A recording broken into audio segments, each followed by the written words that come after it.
Welcome into another Tuesday night evening blend. I am Pop Blender, and with me, as always, is Matthew Madsen showing off his latest wares. Full screen, ladies and gentlemen. What is going on? Ooh, translucency, I see. Hang on a minute. Now, wait a minute. That's the get out of my grill face. What are you translucence goodness right there? What do you got? What are you showing here? What are you showing? Come on, bring the heat. This is the eraser, Lieutenant Griffin, the eraser, the full translucent version from Legion's Con. Okay. With the standard version unmasked head and neck on him, because this head and neck comes with the standard version. Which is, if you know your history and lore well enough, and if you could see it well enough, it's hard to light sometimes, but you'd see that it is the original actor who Claude Rains, who played the Invisible Man in that first movie. So his face sculpt and hair and everything is modeled after him. I had to get that version because I do like, except for that crap, I do like this guy a lot. Oh no! No, he's handy capable, folks. He's he handy is. capable. He absolutely is. Right. They did give me my money back on it, and I'm going to try and fix it on my own. And I thought that I had it, but keep reaching. You'll find it. Got it. So I've got to work on filling in that space in there to make sure that leg can stay on a little bit better. But no, they're both cool figures. But lucky me, I'm getting all the QC issues from Operation Monster Force. No, no, it's terrible. So yeah, Clint Jorgensen says Claude Rains is the third best supporting actor of all time. I would say the second best is myself, and the first best is Matthew Madsen. That's right. Ladies and gentlemen, you don't know how many awards we've been up for, Clint. I'm telling you, for all the wrong reasons and for all the wrong movies, the kind you can film in your basement. So I will wave these guys in front of the screen here. Yep. They all came fast and furious. Sci-fi, Sci-fi's mainframe. Cool. They call him Lil Shouty, and then one of my favorite figures and color schemes. One wetsuit, otherwise known as G.I. Joe wetsuit, no real name. So I didn't send you my wetsuit pictures that I took because he's pretty cool. He is cool. Super cool. I agree with 3-star. I just wish that he could hold on to his his device a little bit better. Stop it. You can get it in there and it will stay for a minute, but he can't. There's no real handles for him to hold on to, so he's got to hold on to those wing parts, and it doesn't quite work right. Okay. So he doesn't have the head articulation, so you actually have to take the head off the neck peg to get him to look up enough for him to do some of the posing that you would want. Well, folks, if you've ever had trouble holding on to your wing parts and you've had bad head-neck articulation, we're here for your pleasure to entertain you and take your mind off of those problems. I've had hanging on to the wing problem a few times in my life. We're not going to talk about that here. And then I have a great solution for mainframe. I thought you were about to talk about me. I'm gonna have a great solution for mainframe, not you. There's no help for you. No. Is I'm gonna take the Stinger driver legs and put him on mainframe so that he can at least be as tall as everybody else. Just make sure his legs stay on, unlike your boy there. It's invisible. You just can't see it. That's true. Now, 3-star has the smoked one, though. Yeah. What he said. He has the smoked one, just hasn't opened it. Maybe the smoked one, the legs you can actually see and keep them on rather than the invisible ones, which are really difficult to find once they fall off. Good luck. You know what it looked like when you were digging down there for a second? It looked like when you're in the car, and you drop something in the floorboard, and you're like, yeah, I'm driving. I don't know if I need to reach down for this, but I'm I'm just gonna make it quick. Just one quick rummage through the floorboard Yeah. before I run off the road. Not that I've ever done that before. No, of course Come not. on, hello. No, we are people who encourage safety first here on the Evening Blend. Anyway, okay. Show is already in progress. If you haven't noticed, yeah, I'm Pop Blender Matthew Matson, always every Tuesday night. So look. Little box office news, not much. Big movie opening up, but not, well, it opened up big here, but in China, it's blowing the doors off of it, right? Yeah. And we'll talk about that just a little bit. A little bit of Stranger Things we'll talk about. I don't know if how many of you have been able to see it. There's a little bit of Star Wars news and a little clip that I wanted to show from the director, which he's been given directives from Lucasfilm about what he can and can't do. But the little clip I want to show is about him talking about kind of either how difficult it is or what he has to do to get the film made with the guidelines he's kind of been given, Yeah. which is kind of interesting. And then I want to kick things off with a clip from Red Letter Media. But before we do that, because I think you guys will get a kick out of this. Let's say hello to who is jumped in the chat, and I know we'll have some more people jumping in, jumping out. There's a live stream every night of the week, so take your pick. Some overlap, some don't. 3-star draw is ready to clobber some people. You and me both, buddy. It's clobbering time. Shane, Same Time Toys. What's going on, buddy? Good to see you. Eric Thurman, always here, man. And they're liking what you got, man. Liking what you've got, Matthew. Let's see here. I said Clint, of course. Although, now that's not John Caviezel. Who is John Cazale? You're gonna have to explain that one to me, because I don't know who that supporting actor is.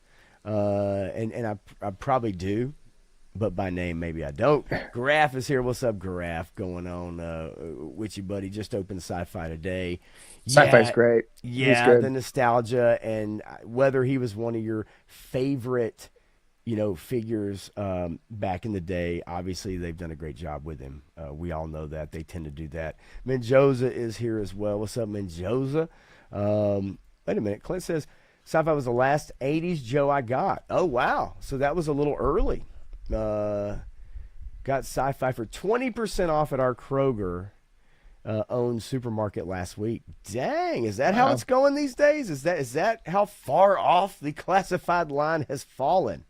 Oh no. Hey man, I mean, you better get ready to hit up your targets on that clearance shelf for those divers if you want them, or maybe the Ross in a couple weeks. Man, don't talk about my divers. They sent me 2 white heads for my Cobra divers. Like, what is that all about? And I joked about it. I said, God, they know how much of an istophobe I am. Hasbro got the word, and they just said, we're not even going to include the other one in this package. I'm like, dang. Turk Murphy's Toy Solutions is here, and hopefully Turk's making some more truck videos, like Shane is saying, hey, like the truck, what is that? Turk liking that truck waiting on videos. Let's see. Boom, boom, boom, boom, boom.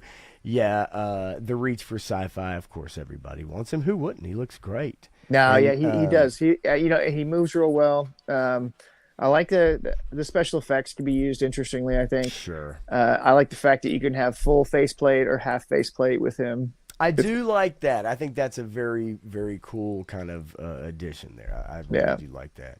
That was from the 50th or the Renegades line. The okay. Renegades line was the 30th. Yeah. The 30th anniversary figures, they were some of the best that Hasbro has ever made for G.I. Joe. The 260th snipers at $16. Damn, I'm missing out. You guys still hunt, man. You guys still hunt. Man, I'm telling you, check out your Ollie's or Rosses, because they're going to be loaded up on all of those Jody Shooter Craigs and Helixes, and you can get all kinds of stuff for a couple of bucks now. There's still some of the legacy that I need to get a couple. The Marine Sniper and I think the Airman, I believe. If I ever find the diver, I think I'll pick up the Legacy diver. Okay. At a Ross if I find that, because I kind of want him. I don't know, but he's got some cool accoutrement. Oh, good word, Scrabble. Take that for 13 points. Sabir Del Norte is here. Good to see you, Sabir, as always, man, without a doubt. And I think it's everybody right now as we get on in, right? We get on in. Garaf, thanks for the 202. I entangled another subscriber today at work, actually. But he's a really cool dude, man. This guy named Ross. He's cool as shit. And he had no idea. So maybe he'll pop in. Who knows? Have not seen the retro green shirts in the wild. Have not seen the retro green shirts in the wild, but I don't see much in the wild in my parts. I can tell you that. Yeah. Okay, I want to treat you guys to a couple minutes of a video that was released today. Red Letter Media. It's a YouTube channel that you and I really enjoy. They've lately had a little bit controversial takes compared to their early videos and stuff, but this is them as a parody. But the reason I wanted to show this video to you guys is because you and I have been talking about this for a while, about sequels and about what's coming out, right? Sequels, requels, prequels. Okay. Interquels. This video is 11 minutes long. We're not going to watch the whole thing, obviously, but I do want to show a bit of it to you guys so you can see what they're making fun of and why we talk about this stuff so much. Yeah. And if you want to watch the rest of it, check into it here in a little while. But I promise you, the whole thing is funny. But we'll watch about maybe 2.5 minutes. Now, let's take a look at all the upcoming... Don't do that. It would help if I changed my settings, which I always do. And yet somehow Windows has screwed me. All right, come on. Let's go. Let's go. There we go. Uh-oh. Somebody's buzzing in on my Facebook Messenger already. Okay. Credit card! Now, let's take a look at all the upcoming sequels that are bound to pack in popcorn-munching weirdos so they could scroll on their phones while they sit in those ugly Tootsie Roll fatso seats. What? Don't forget your overpriced collectible popcorn trough. Pay more for less popcorn in a plastic piece of junk you'll eventually throw out. So here's what's coming out soon. Hit it, Johnny! Devil Wears Prada 2. Goonies 2. Jurassic World Rebirth Part 2. Afterbirth.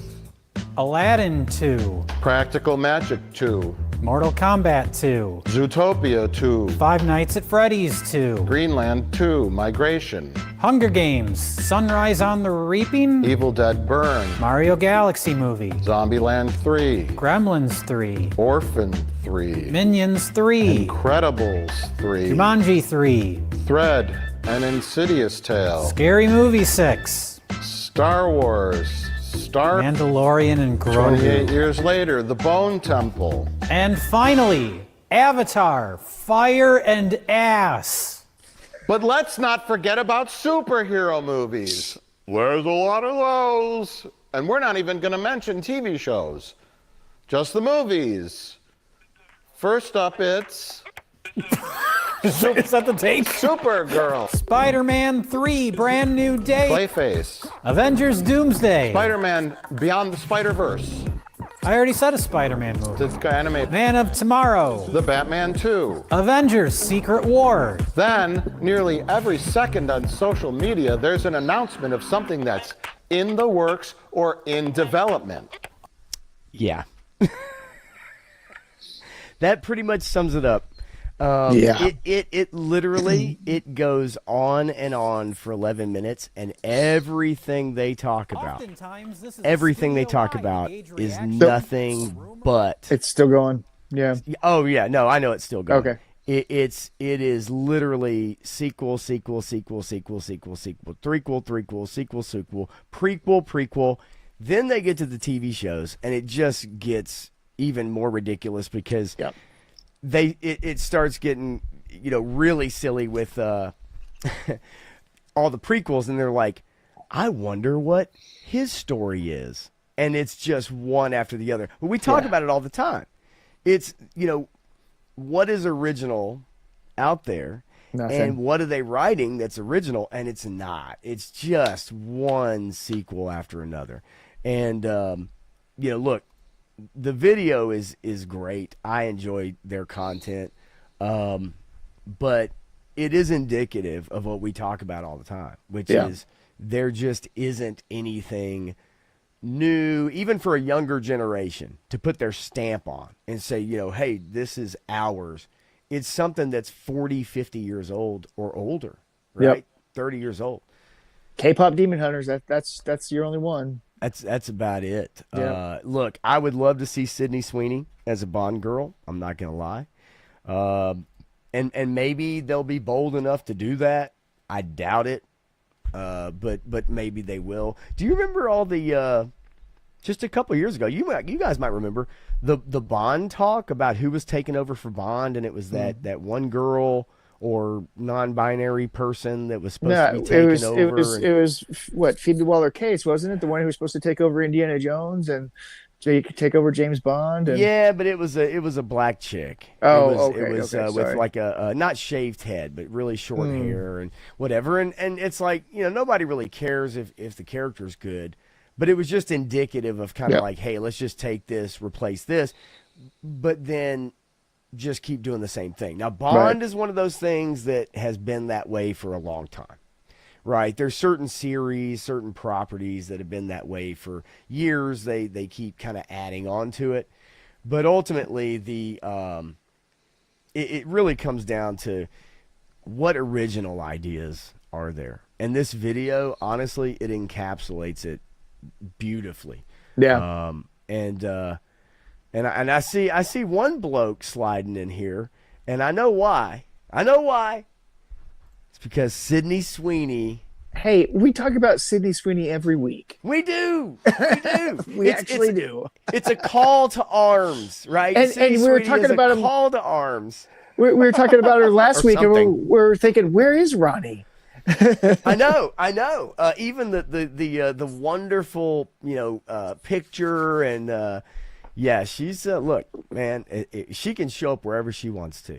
Right. Ronnie Trickshot, what's going on? Says my ears are burning. Absolutely. Good to see you, man. Look, I think most of us would appreciate her in any movie. Unfortunately, the one starring role she just had recently didn't do too well. Yeah. But that doesn't mean that her career is over. I can't imagine. No, I mean, she was in Madam Web, so yeah. Well, as we know, anybody that was in Madam Web is going to go on to a long and fruitful Hollywood career. Menjoza has it right here. # free Sydney Sweeney's. Or Sydney's Sweeney's, actually. Sydney's Sweeney's. Yes, yeah. that's right. Yeah. The Evening Sweeney Report? Maybe that's a segment. Maybe that is a segment. Let's see. The last clip from Red Letter had a screenshot. Yeah, I encourage you guys, though, to check that video out because it actually is funny, and especially towards the back end because they have Sophia in Sicily, a Golden Girls prequel TV show. And it's how ridiculous is that? Wow. But it so sounds like something that would happen. Like it really does. George Jefferson prequel.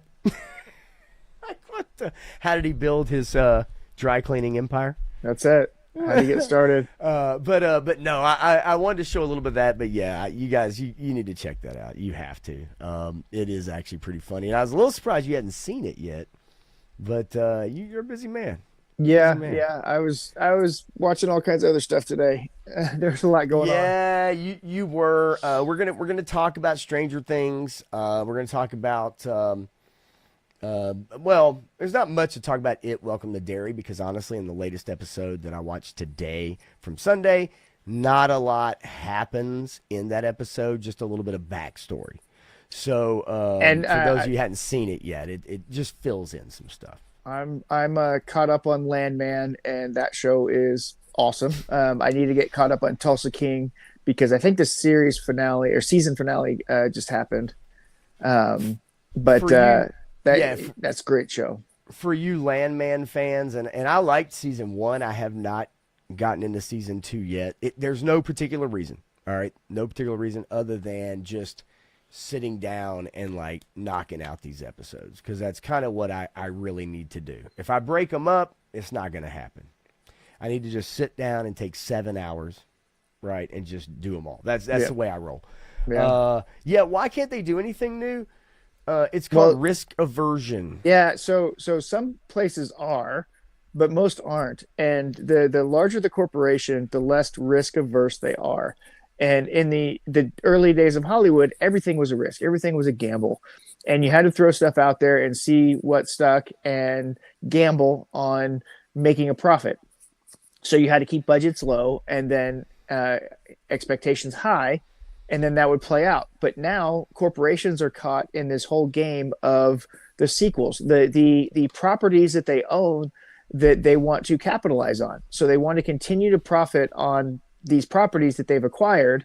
So they have to keep coming out with product. Unfortunately, product keeps diminishing in quality. So the every time that there's a sequel, and traditionally there's only been a few that have bucked this trend, but traditionally each subsequent sequel makes less money.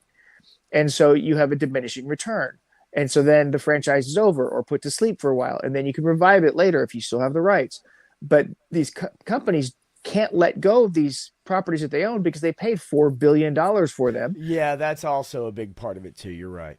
And so they're putting in $200 to $400 million to these TV shows or movies, and then not getting the profit back that they want from it. And so it's a losing proposition. So they don't know what else to do. They're so stuck on that mindset that I think it's just they really, can't find anything new. It's almost really difficult sometimes to wrap your head around just how much money goes into all of this stuff that ultimately people don't end up watching. Like it's just crazy if you look up, just a rabbit hole. If you go and look down the rabbit hole of like, how much did this show cost, or how much did this movie cost? And it's something you're not interested in the least. It didn't do well. And to just go down that rabbit hole of just how much money is actually spent on this stuff, and it's mind-boggling, just to produce content to fill space on Netflix, right, or Disney or whomever, right? It's crazy. Then you have the idiots who are saying that Superman made a profit, but Deadpool Wolverine didn't. That doesn't make any sense. Yeah, you keep seeing banners that are like Predator Badlands is still like the most successful Predator movie and all this kind of stuff. And it's just spreading lies. Right. As it stands right now, I think Predator Badlands has lost $150 million. So yeah. And what's funny is it's still number 4 at the box office. Yeah, Jetman, what's going on? What's going on? Good to see you, man. I know you just had a live as well, and definitely would tune in, but it was literally right as we're getting ready to go.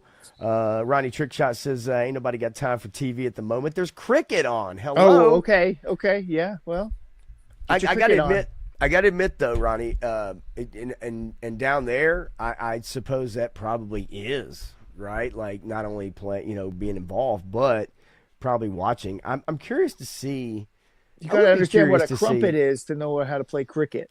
I would be curious to see what those TV numbers look like with live sports, how it is here with American football, and what those live sports numbers look like in Australia when it comes to either Australian football or soccer I will cricket. tell you something. Okay, there's a massive population around the globe that watches cricket. The Indian population is huge with cricket. So you've got that, and then the Australians and some other places around the globe, England. But every one of my Indian patients come in, all the men come in and they talk about the cricket matches that are going on when they're really good, or who's in the finals and what's going on and how they can last for days. Oh, it's nuts. Holy crap, dude. The only thing I had, wait a minute. Let me rephrase this. The only thing I had last for days, as far as a game was concerned, was setting up the game Risk or Axis and Allies, Yeah. the board game, and my friend and I would go through literally like days of Axis and Allies battles, and stuff like that. Now, other things that lasted for days, well, I don't want to toot my own horn here, but anyway, let's move along. 2.1 million Australians for the Ashes last Sunday night. There's only 22 million of us. Yeah, no, I believe those numbers 100%. I believe it's probably massive there, and like American football here. If you look up the top 10 highest ranking TV shows, highest watched programs every year in America, it's like Sunday Night Football, Yep. Monday Night Football, Yep. Playoff games, Super Bowl. It's all sporting events. Yep. 100%. So look, tell you what, we'll jump in. Because I want to get your thoughts on Zootopia 2. Yeah. For those that have a family, for those that are maybe want to take your kids to see it. I thought the first movie was great. Nothing, in my opinion, really, I say wrong with it. I just thought it was a fun movie. And I remember, I think, taking my son to go see it. But let's jump through the box office really quickly because, again, not much has changed. Zootopia 2 at number 1. I did want to click on this because it's done $163 million domestically. However, if the link will switch for me, and usually it does, but it takes a minute on this bad boy. I want to see what it did in China. It's 250. 250, 426 domestically. Yeah. So $500 million, over $500 million. Usually the animated movies, if they're pretty good, usually do well. You went to see this movie. Yep. You tell me about it. Man, yeah, I mean, it's good. It's fun. It's engaging. It's got your characters, and they're going through another. It takes place immediately after the first one. Okay. So it starts with a recap of the first one, a really brief recap, and catching you up to speed in between what happened between the end of the movie and the beginning of this one, which is only like a day or two. Or in movie time, right? Because the trial happened fast and all that other stuff. But basically, Judy and Nick are there to prove themselves that they deserve to be where they're at. That this wasn't a one-off, and their boss sends them to partner counseling. Okay. So it's like, you are a dysfunctional partner group. You keep blowing things. It's like, they have good instincts, but they are overzealous and they end up blowing the bust, right? And so somebody else gets credit for it.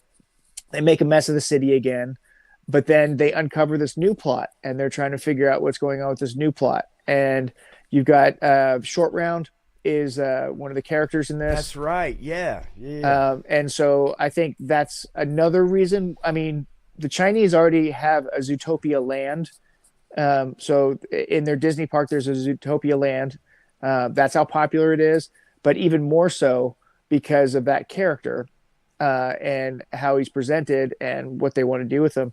Because essentially, this is about a story about a corporate overlord who has control over everything, and old money and where it actually came from, and how it's destroying a segment of the population, right? So, the last movie was about, basically an overzealous minority group wanting to make the world fear the majority group into, getting rid of them, enraging the population to get rid of all the quote unquote predators, the predator species. Right.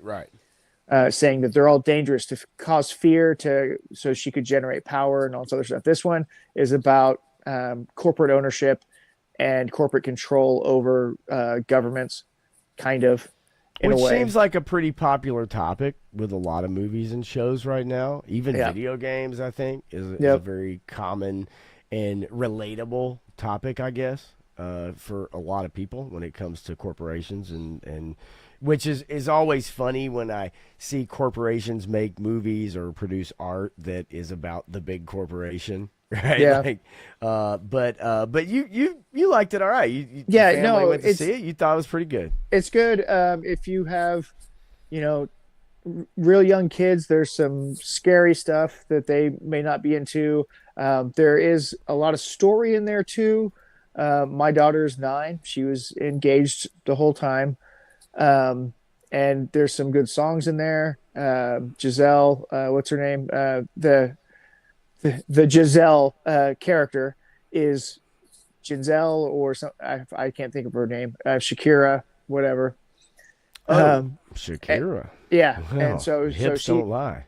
yeah, so she's singing and dancing, and she's a part of this. They do a Burning Man reference in here. It's kind of funny. Okay. And there's no really overt content like some people would suggest that there might be, or were suggesting from the last one, that really isn't there. People are trying to make monsters out of nothing.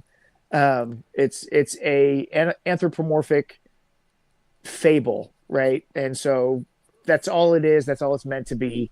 And some people are taking it in other ways, and that's just the way people will interpret art. They'll interpret it their own way. For adults, I'm sure there's jokes in there that work for you, and then for kids, it's kind of goes over their head, right? Blink and you'll miss it. The Michael J. Fox cameo that's in here.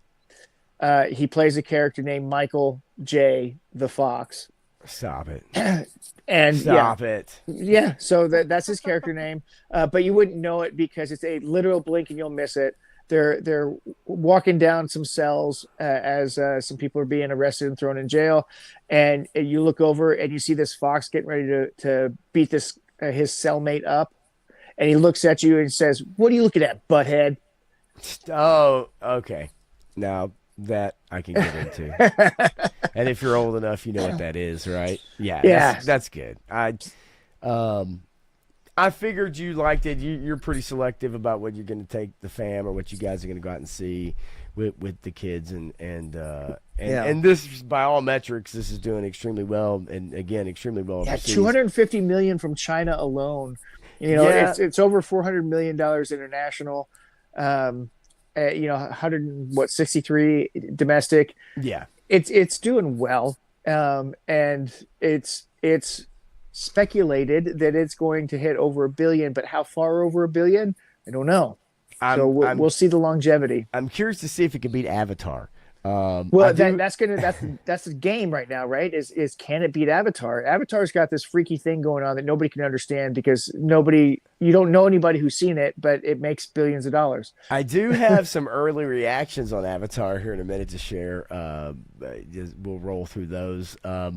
So pulling up behind Zootopia 2, which is obviously killing it, which is good for Disney. Then you have Wicked for Good, which is still doing very well. I know most of our people are not going to go see it for sure.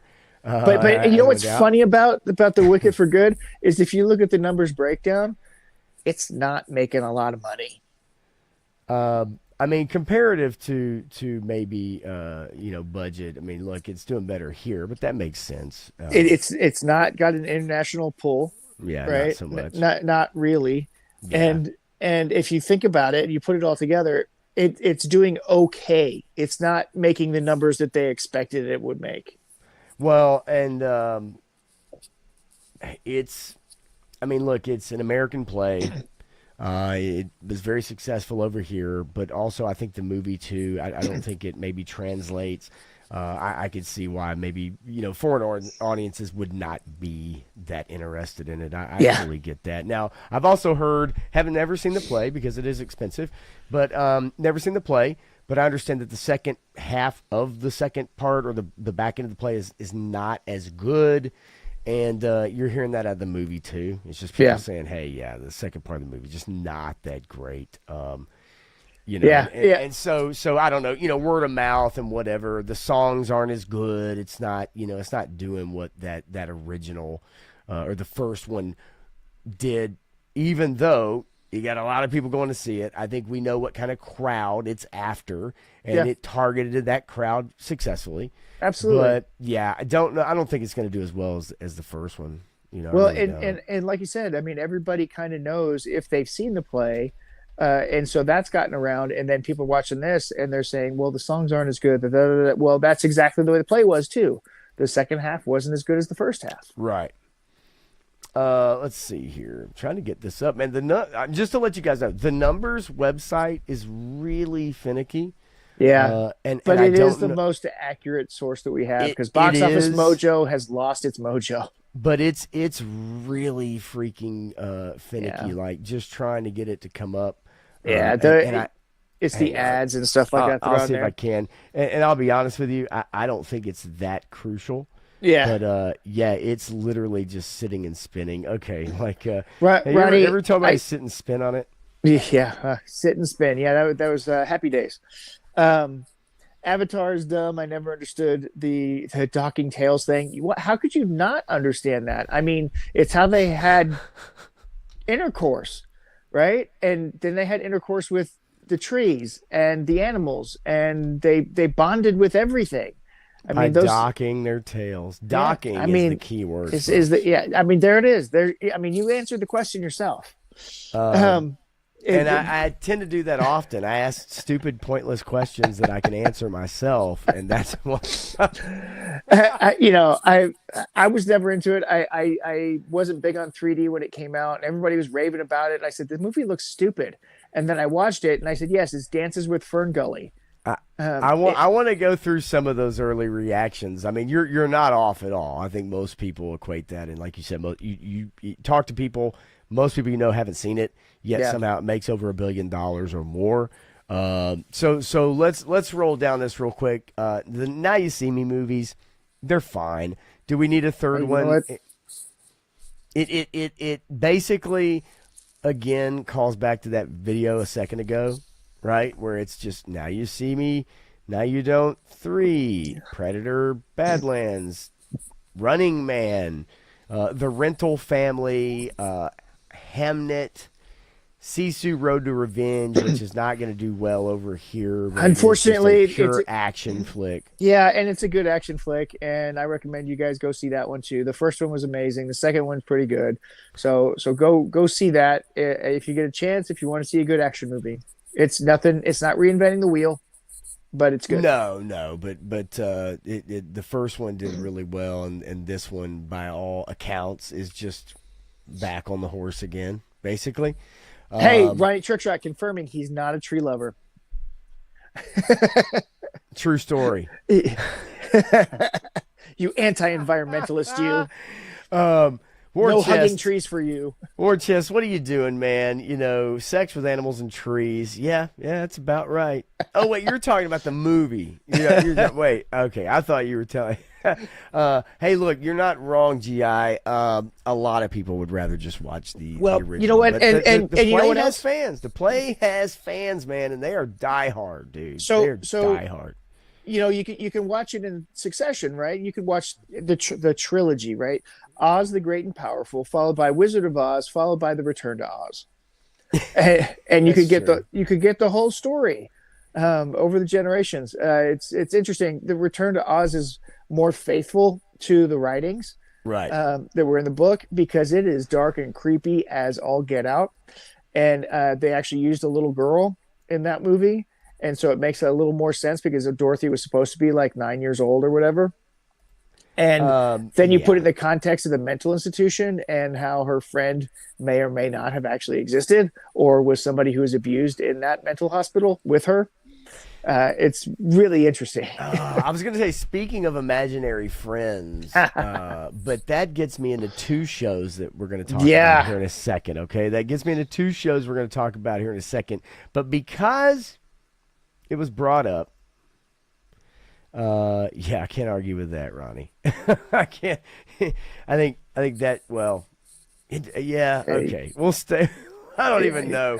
Okay. That's almost a little out of line there. I was gonna say. All right. I want you guys to hear these latest reactions. This is on X, but the latest reactions to Avatar. Fire and Ash, or Fire and Ass, as some people have been calling it. Let's see here. James Cameron truly delivered on the visuals again, which is mind-blowing and needs to be seen on the big screen. Action scenes are spectacular, but the movie is a little repetitive and weakest among the Avatar movies, acting and story-wise. Fire and Ash is a visual feast that somehow outdoes everything that came before it. The story takes bold swings. I don't even know if anybody could really tell the story or know the story. Surprises you'd never expect, and proves James Cameron is still operating on a different level. It's the best of the trilogy so far. Emotional sequences, visuals, and spoiler alert, those visuals are revolutionary. Oh, this is my favorite. I had to share this one. James Cameron may just create the best villain of the year. This Ash lady is badass crazy. All the scenes she is in are my favorite, including some amazing action sequences. So, no name, doesn't know the name of the character. It's this Ash lady. The movie's long, but the ending is satisfying. Well, man, I've had some of those experiences in my life. Visual masterpiece. It's the same capture rescue plot over and over again. Laughable dialogue. Yeah. Runtime is criminal, and if you have eye issues, avoid the 3D. Yeah. Look, I think we all know what Avatar is going to be. I'll be honest with you, I didn't see the second one because I'm really not interested. I watched it at home. I couldn't tell you anything that happened in it except for there were some kids and it wasn't that good. The only thing I remember, well, not the only thing I remember. The main reason I even watched the first one is I had bought it on Blu-ray for my PlayStation 3. And I wanted some Blu-ray movie that looked amazing on the new TV I had bought. Right. And that's literally the only reason I bought it. I remember the movie. I know the plot. But it wasn't something I needed to rush out and see again. And I guarantee you there's nobody here that feels the same way. Stanley Eberhard, what's going on, What's going on, bud?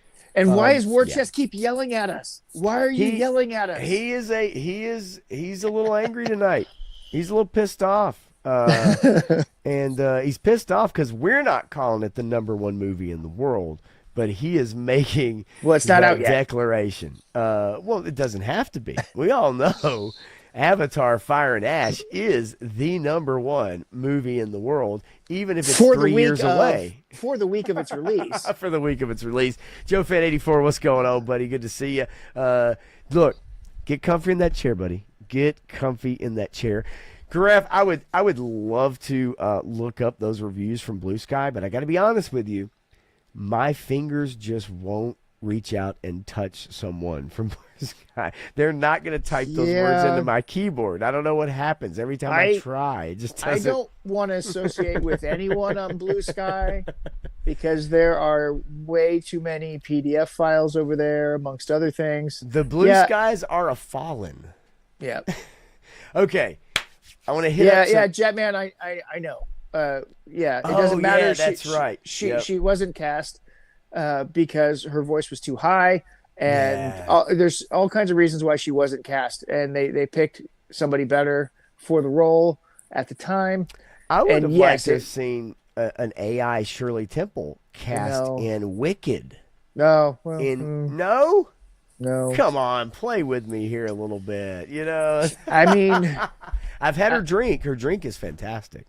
Yeah, sure. I cannot lie. I cannot tell a lie. George Washington and I have a lot in common. You know, I as a kid, I went to the Hotel Washington right next to the White House on Mother's Day one time for an Easter brunch with some family and friends, and my dad knew the maitre d' real well. Said you could get him anything he wanted and whatever my son wants, and said, well, I don't want to order a girly drink. So what's the same thing with a boy's name? And he said, Rob Roy. So I ordered a Rob Roy, and they gave me a Rob Roy.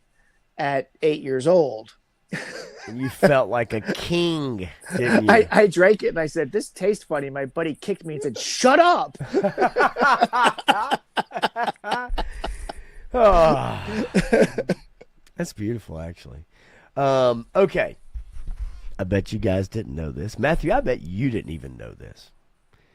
Did you know a Sonic spin-off movie and a live-action Teenage Mutant Ninja Turtles film are both set to release in 2028? I did know that. Original content. Wait, how could it be original content? Original IP. Wait, how? Okay.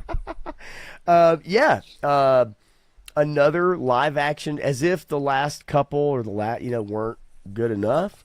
We can look forward to more live action Ninja Turtles in 2028 and a Sonic spin-off movie. Now the Sonic universe has actually done pretty well, and Jim Carrey's kind of had this renaissance of a career with those movies. And well, I'd I mean, he say was most retired people from acting, and they pulled Right. him back in. Right. But the Ninja Turtles, I mean, do we really need like another one in a couple years? Like, really? I'm kind of burnt out on Ninja Turtle live action. I'm okay with small screen. I'm okay with the animated stuff. Family, and since they're family friendly live Time action. out for a second. Hold on. You Do you know what the movie's supposed to be about? know. Let's see. Well, no. So However, it's supposed to be the last Ronin story that was just told by Kevin Eastman and Tom Waltz. well, don't you think if it's geared towards adults, maybe, but this is a family friendly like CG animation hybrid. I don't know. You can still do it. You can still make it PG-13. And The Last Ronin's a great story, and it deals with some heavy content. But you can still make that for the Teenage Mutant Ninja Turtle population, the new kids from the 2012 series, or the new kids from the later series, or whatever. Kids are always getting into Ninja Turtles. It's kind of like an evergreen property. They keep reinventing it, so it keeps hitting a new generation. Yeah, I mean it is, and it generally does well. But I love this sentence that it'd be the first live action Ninja Turtles since 2016's theatrical disappointment out of the shadows. So I just, and then also in 2027 you have Mutant Mayhem 2, which is animated as well. Yeah, I'm not a fan of that series as much, but the Sonic property, however, I actually feel like that's something that they could still capitalize on, and it's a little bit new, as far as them doing stuff with it. But I don't know, man. When I saw this and I thought about it, I'm like, how much can you squeeze out of this without letting it go for a little while? Yeah. Keeping it on the small screen, keeping it those small animated shows, and kind of, I mean, I like the Knuckles series that they did too. So I've liked what the Sonic property's been doing lately. Yeah, here Garavius is making a Mutant Mayhem 2 movie as well. Yeah, exactly. That's what I'm saying, and it's written by Seth Rogen. Well, forget it then. I'm totally out. Okay. There was a trailer for a movie when we went to go see Zootopia 2, and my wife and I looked at each other and said, "I hate this animation style," and I said, "I can't even watch it. It hurts my brain because it's that into the Spider-Verse animation style where it's all kind of jumpy, and it's like, I don't know, it's like skipping. And Into the Spider-Verse, it made sense because there's an interdimensional glitch that was happening, right? But in this movie, it doesn't make sense to have that kind of crappy animation where you're dropping frame rates so much. It hurts the brain. It's a style. It's a style, and it's been kind of co-opted now, and it's kind of the new thing. Again, something else will be the new thing, the new style. It is that style. I'm not crazy about it. I think it does a disservice to the animation. It does. Absolutely. I hope they don't do that animation with God of War TV series on Prime Video. Now, I don't. This is a video game adaptation. This is going to be based off of Kratos's origin story. So if you didn't like the most recent God of War games, are you guys excited about a God of War Amazon TV series that is based off of Kratos's origin story, and how faithful will it be? Remember, we talked about not long ago, just a couple weeks maybe, and I know I've talked about it. Excuse me. Video game adaptations. Video game adaptations are going to be the new thing. Superheroes are on the way out. Video game adaptations, because we've seen some ones done well, is going to be the new thing. And they are going to milk these properties that we have known and loved for a while. They're going to milk the hell out of them. If they do them well, it could be the new thing for Hollywood. And it also is a way, even though God of War's been around a while, it is a way to get the younger generation out to support this stuff, because some of it is probably going to be something they feel ownership over rather than us. Absolutely. My biggest concern is that there's two things that struck me as red flags. One, prequel origin story. Yeah. Two, Amazon. Okay, the Amazon part, I'm with you. Here's another thing that somewhat gets me a little bit worried, and it's this paragraph right here. As previously reported, the series will adapt the story of Kratos beginning with the 2018 God of War game. That's the new ones. Yeah, I know. It says God of War follows father and son Kratos and Atreus as they embark on a journey to spread the ashes of their wife and mother Faye. Through their adventures, Kratos tries to teach his son to be a better god, while Atreus tries to teach his father how to be a better human. That's not the origin story I want. I want the origin story from the original games. The Kratos that is a badass, like, women, I mean, it is what it is. And if you've played those games, you understand. This newer, kinder, older, gentler Kratos, right? Look, I played those games. They're fun. Yeah. The story, though, for me, it whatever. It is what it is. It doesn't surprise me they're going this direction, though. Yep. Joe Fan 84. I'd like to see some Final Fantasy movies.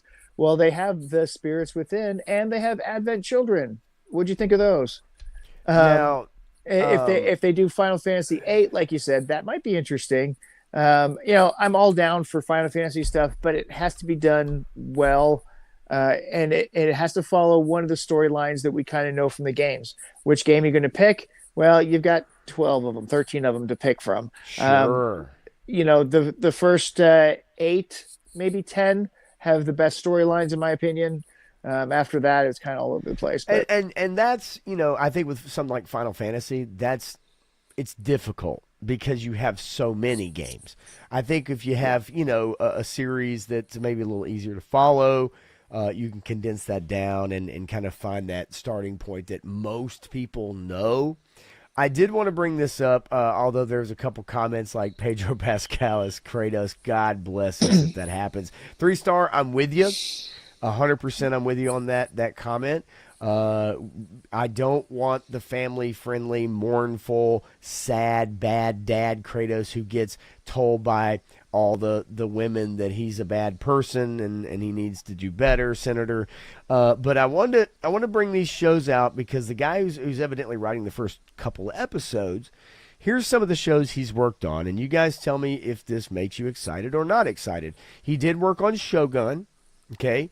So he won an Emmy for outstanding directing. However, he also has worked on hit shows like Westworld, The Walking Dead, and Watchmen.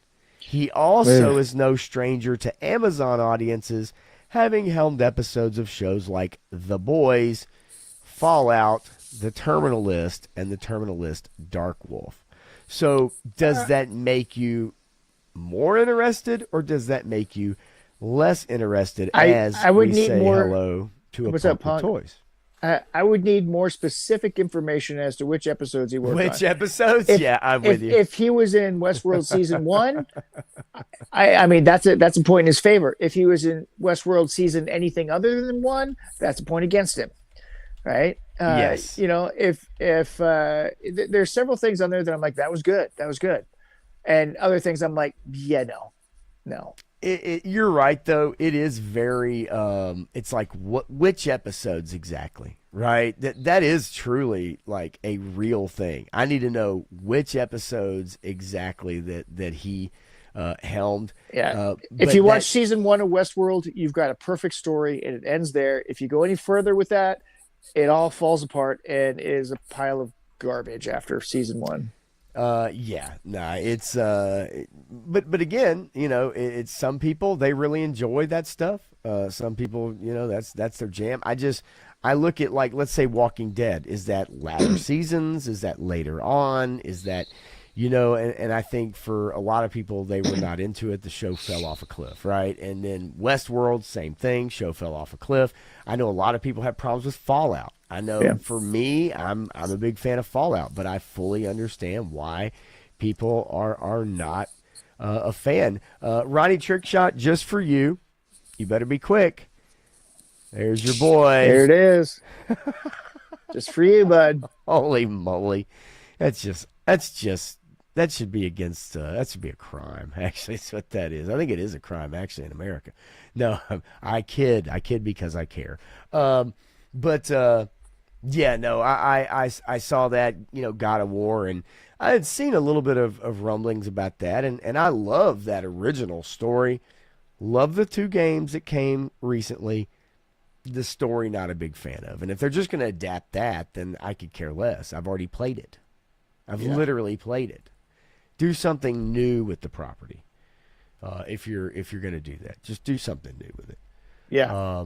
That's kind of my thing on it. Let's see here. Oh, wait, that's not you. I was trying to hit that. 3-star says he worries about it when he goes to sleep on that mattress made of money. Yeah, no, look, I'm sure Pedro is not worried at all about that trench coat and shorts combo. Whoever told him that was okay probably paid him $150,000 to wear it. Yeah. What is he wearing, Joe Fan? I got to tell you, I can't explain it. It is the fashion, man. You should try it sometime. You'll love it. So sorry, Joe Fan. I misread that. I thought that said 4. You said 14. Okay, that's fine. I'm sorry. What? Hang on. Sorry, I just looked at that too, and I'm like, what? So I have a little bit of a, before we talk about Stranger Things in particular, I had a little thing I wanted to look at and show you a piece of an interview. I don't know if you've seen this or not, with Sean Levy or Levy.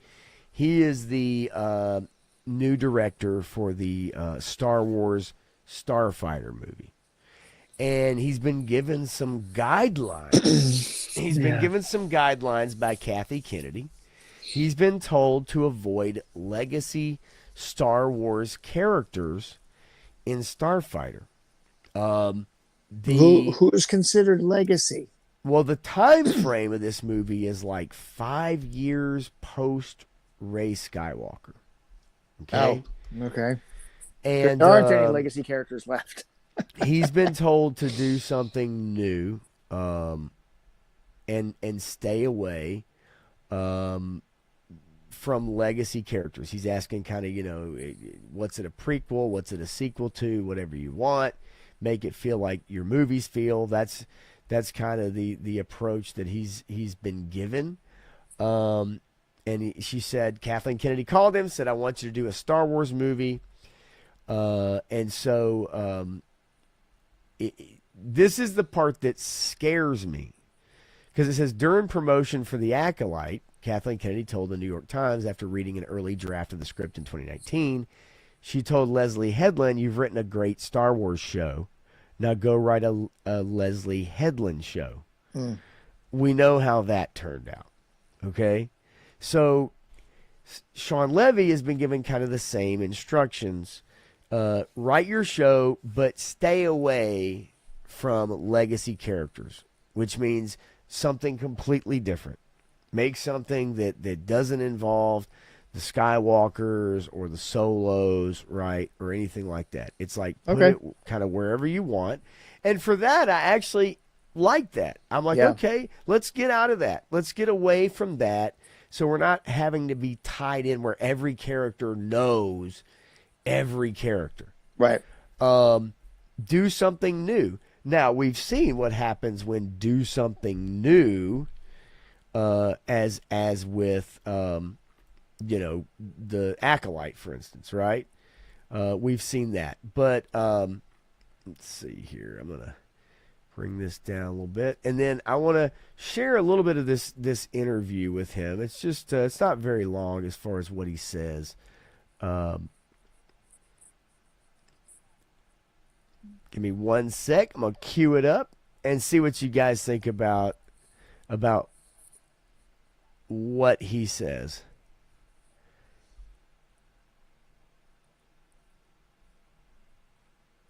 All right.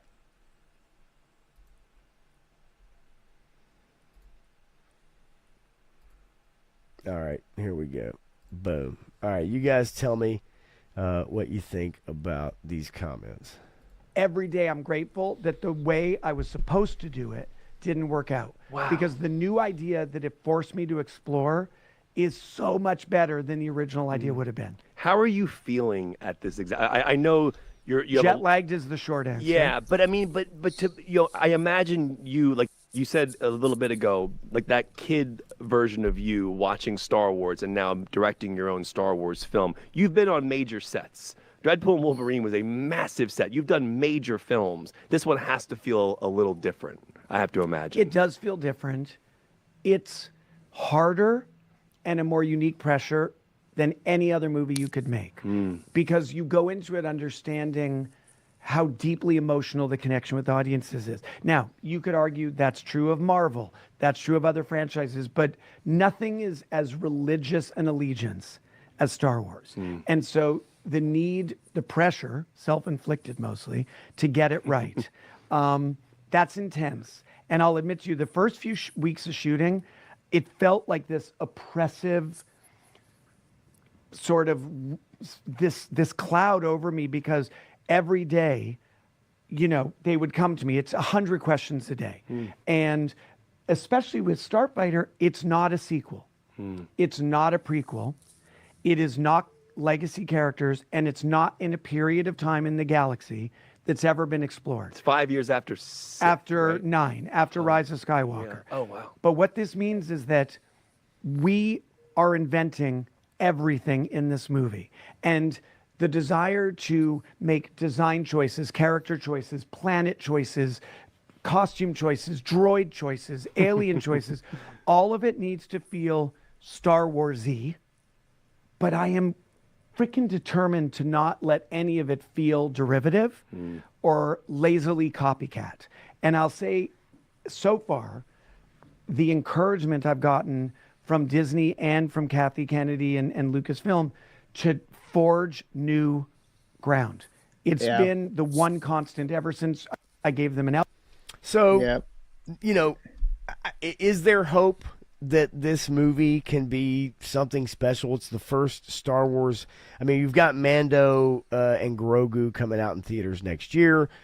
Is this something that could get people back to the theater and believe in Star Wars again?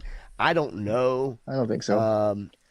I think that ship has sailed. It would have to be something crazy, spectacular, and out of the ordinary to get people back into it. 5 years after that, when does the Mandalorian take place again? Mandalorian actually takes place after Return of the Jedi. Okay. Yeah. Okay. So it's one of those things where, like, okay, so many people were disillusioned with Rise of Skywalker and that whole Rey Skywalker saga, that anything that takes place that reminds them of that world, I just wonder if people were just had this taste in their mouth about it, that they're just like, hey, look, I'm good, right? No matter who's in it, who's in it, how original it is. Brogu, what's going on, buddy? Yeah, and I think that's where we're at, right? I mean, we're at Yeah. the point of apathy. People just don't care anymore. The property is essentially dead. I mean, there's always those people that hang on and, you know, love Star Wars and base their whole channel around Star Wars, so they have to support Star Wars no matter what Star Wars does about Star Wars. But honestly, it's lost its power, its luster, its magic is gone. I hate that.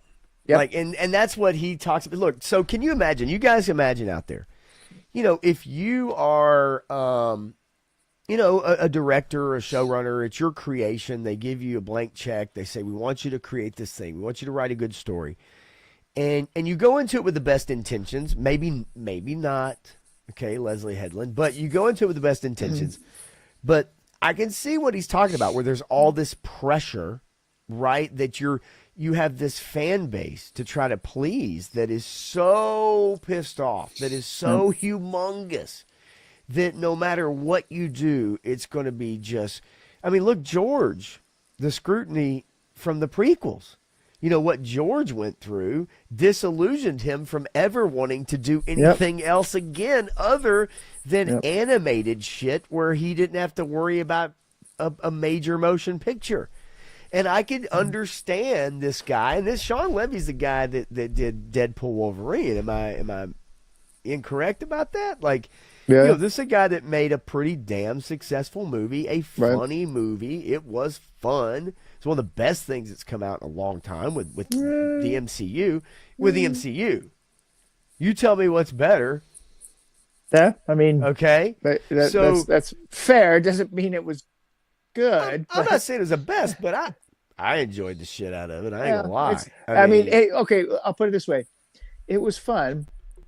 I haven't gone back and rewatched it. No, I haven't either. But that's I haven't watched it since I saw it in the movie theater. Stuff, buddy. I mean, well, I mean, but you know, that's something that we do 6 months after we see it in the movie theater, or a year later, we want to watch it again. So we watch it, we find it on streaming, or we buy it on disc, or whatever. Sure. We've got so many discs, and I bought it on disc because I wanted it in my collection. Okay. We've never rewatched it. Maybe. Okay. Would you rather rewatch Deadpool 1 or Deadpool and Wolverine? Deadpool 1. Yeah, I can't argue with that. Okay, so okay, yeah, can't argue with that. But my point being is that I do appreciate this interview at the very least. Look, if he's getting support from the studio, great, whatever that means. However, I can understand his comments about the pressure and the fandom and wanting to do this right. And I think he's coming at it from the best place. I think he's coming at it from an honest place. Yeah, well, it sounds good. Unfortunately, he has history behind him, which is Rise of Skywalker and the Skywalker saga, the last three movies, the Rey Skywalker saga.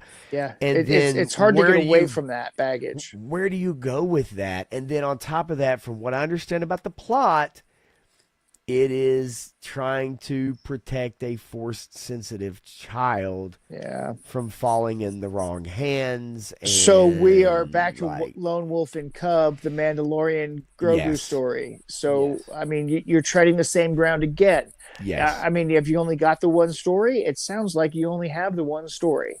You know, and, you know, what they should have done with the Starfighter series is they should have gone back to the Rebellion era, and they should have told, just like they did in the novels, X-Wing Squadron, you tell the Wedge Antilles and Rogue Squadron stories, right? Because that's, you know, yes, there's history, there's lore, there's people that are going to be scrutinizing in the books and all that stuff, but you have an interesting time period in history, in galactic history, as they would say, that you can actually exploit and tell interesting stories and news stories and all kinds of things that you can do with that in that time frame.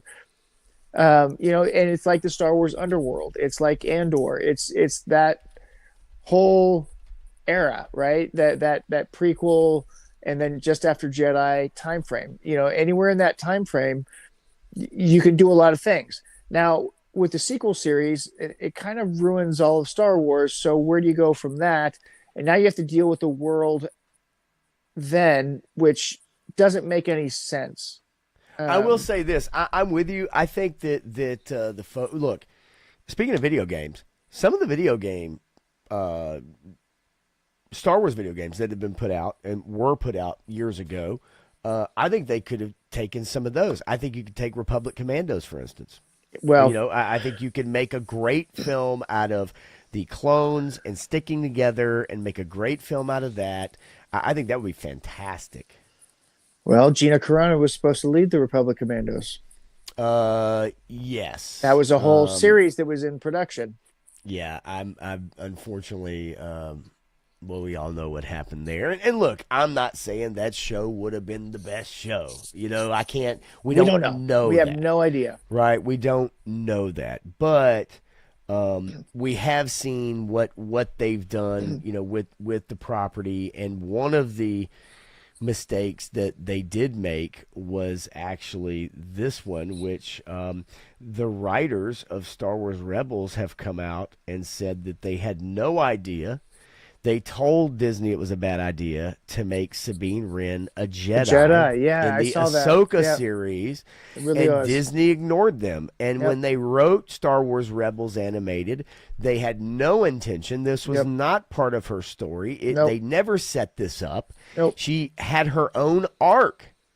And they decided to ignore that and then make her literally be an apprentice to Ahsoka and learn how to use the Force push in when she's never done it before, and all that. And I find this interesting because it just goes to show you Yep. the that dysfunction. But also, it's like, yeah, we really don't give a shit. And this is a Filoni backed thing, right? Yeah.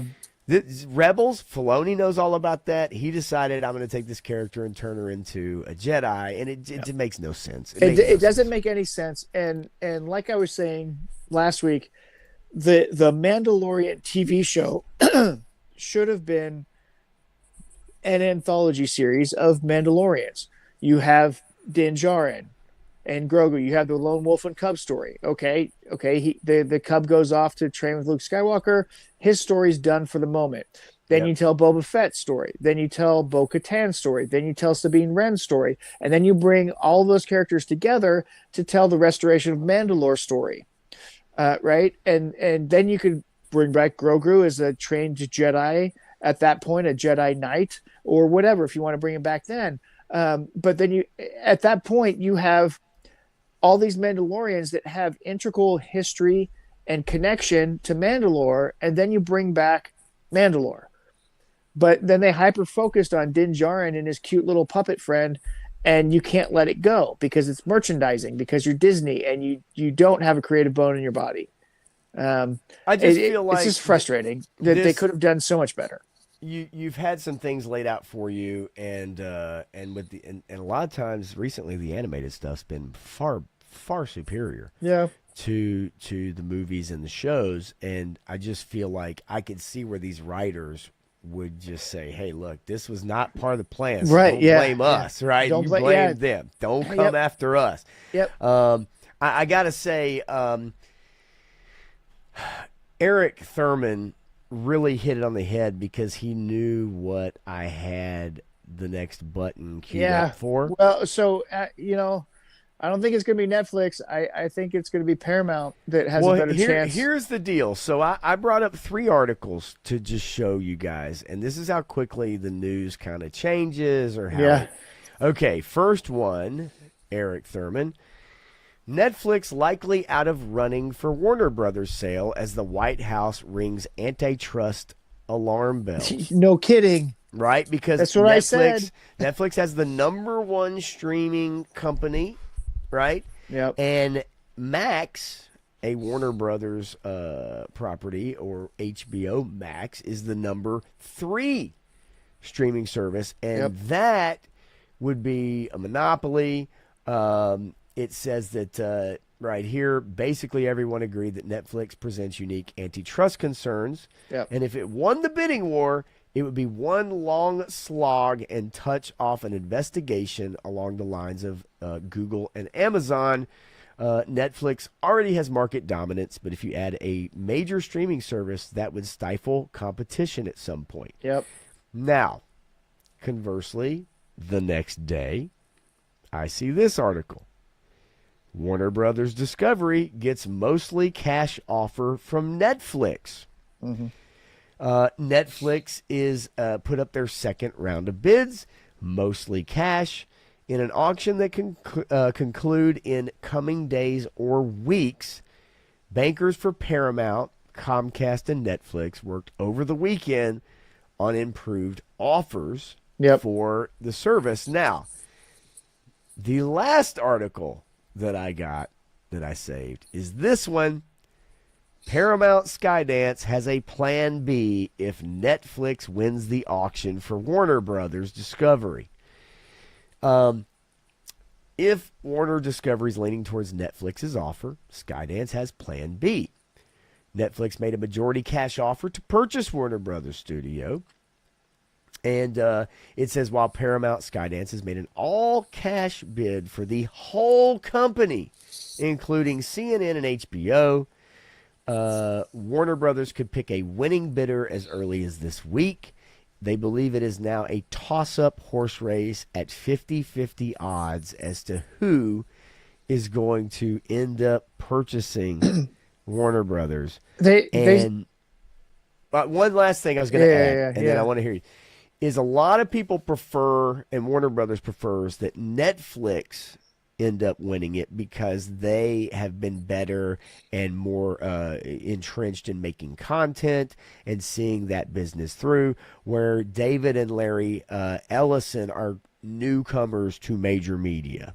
And so Warner Brothers feels that Netflix would be better suited to take over Warner Brothers than Paramount. And, I don't know ostensibly Netflix would probably be a better steward of the property than Paramount would be. But I think Paramount has the better chance of actually not getting entrenched in all the post-purchase lawsuits from the federal government and everyone else who's going to be filing suit against them. So Paramount has a better chance of keeping it should it happen. But if Netflix purchases it, they're going to have to break off and sell off pieces of the Time Warner Brothers Discovery market, because otherwise Netflix will be owning your phone too, right? Your Apple phones. And that's something that, and as 3-Star says, hey, put it all together, charge me $25 a month and be gone with you. I know a lot of people feel that way. But as we've seen recently, when it comes to companies acquiring everything out there, it stifles competition. Yep. I think it's bad for creativity. And as we've also seen on most of these services, it's just about filling them up with a bunch of garbage. Yeah. Right. It's tax write-offs because you're spending money to make something that isn't making any money. Right. Rarely do you get anything worthy of really watching that's worth your time. And all one needs to do on most of these services is scroll down 3 or 4 bars down from the top page, the top 5 or their 10 or whatever's brand new, and it just becomes just a hodgepodge of crap. Yep. Right? And you've got that even more so, I guess on the outside looking at it, do you trust Netflix with Batman and your DC propriety? Do you trust Paramount? I don't know. With those properties? Yeah, who really knows? I mean, how much does the Obama and their administration still have control over Netflix? I think they still have a lot of control over it. So I don't know what would happen. I think all one has to do is look at what happened to radio. Yeah.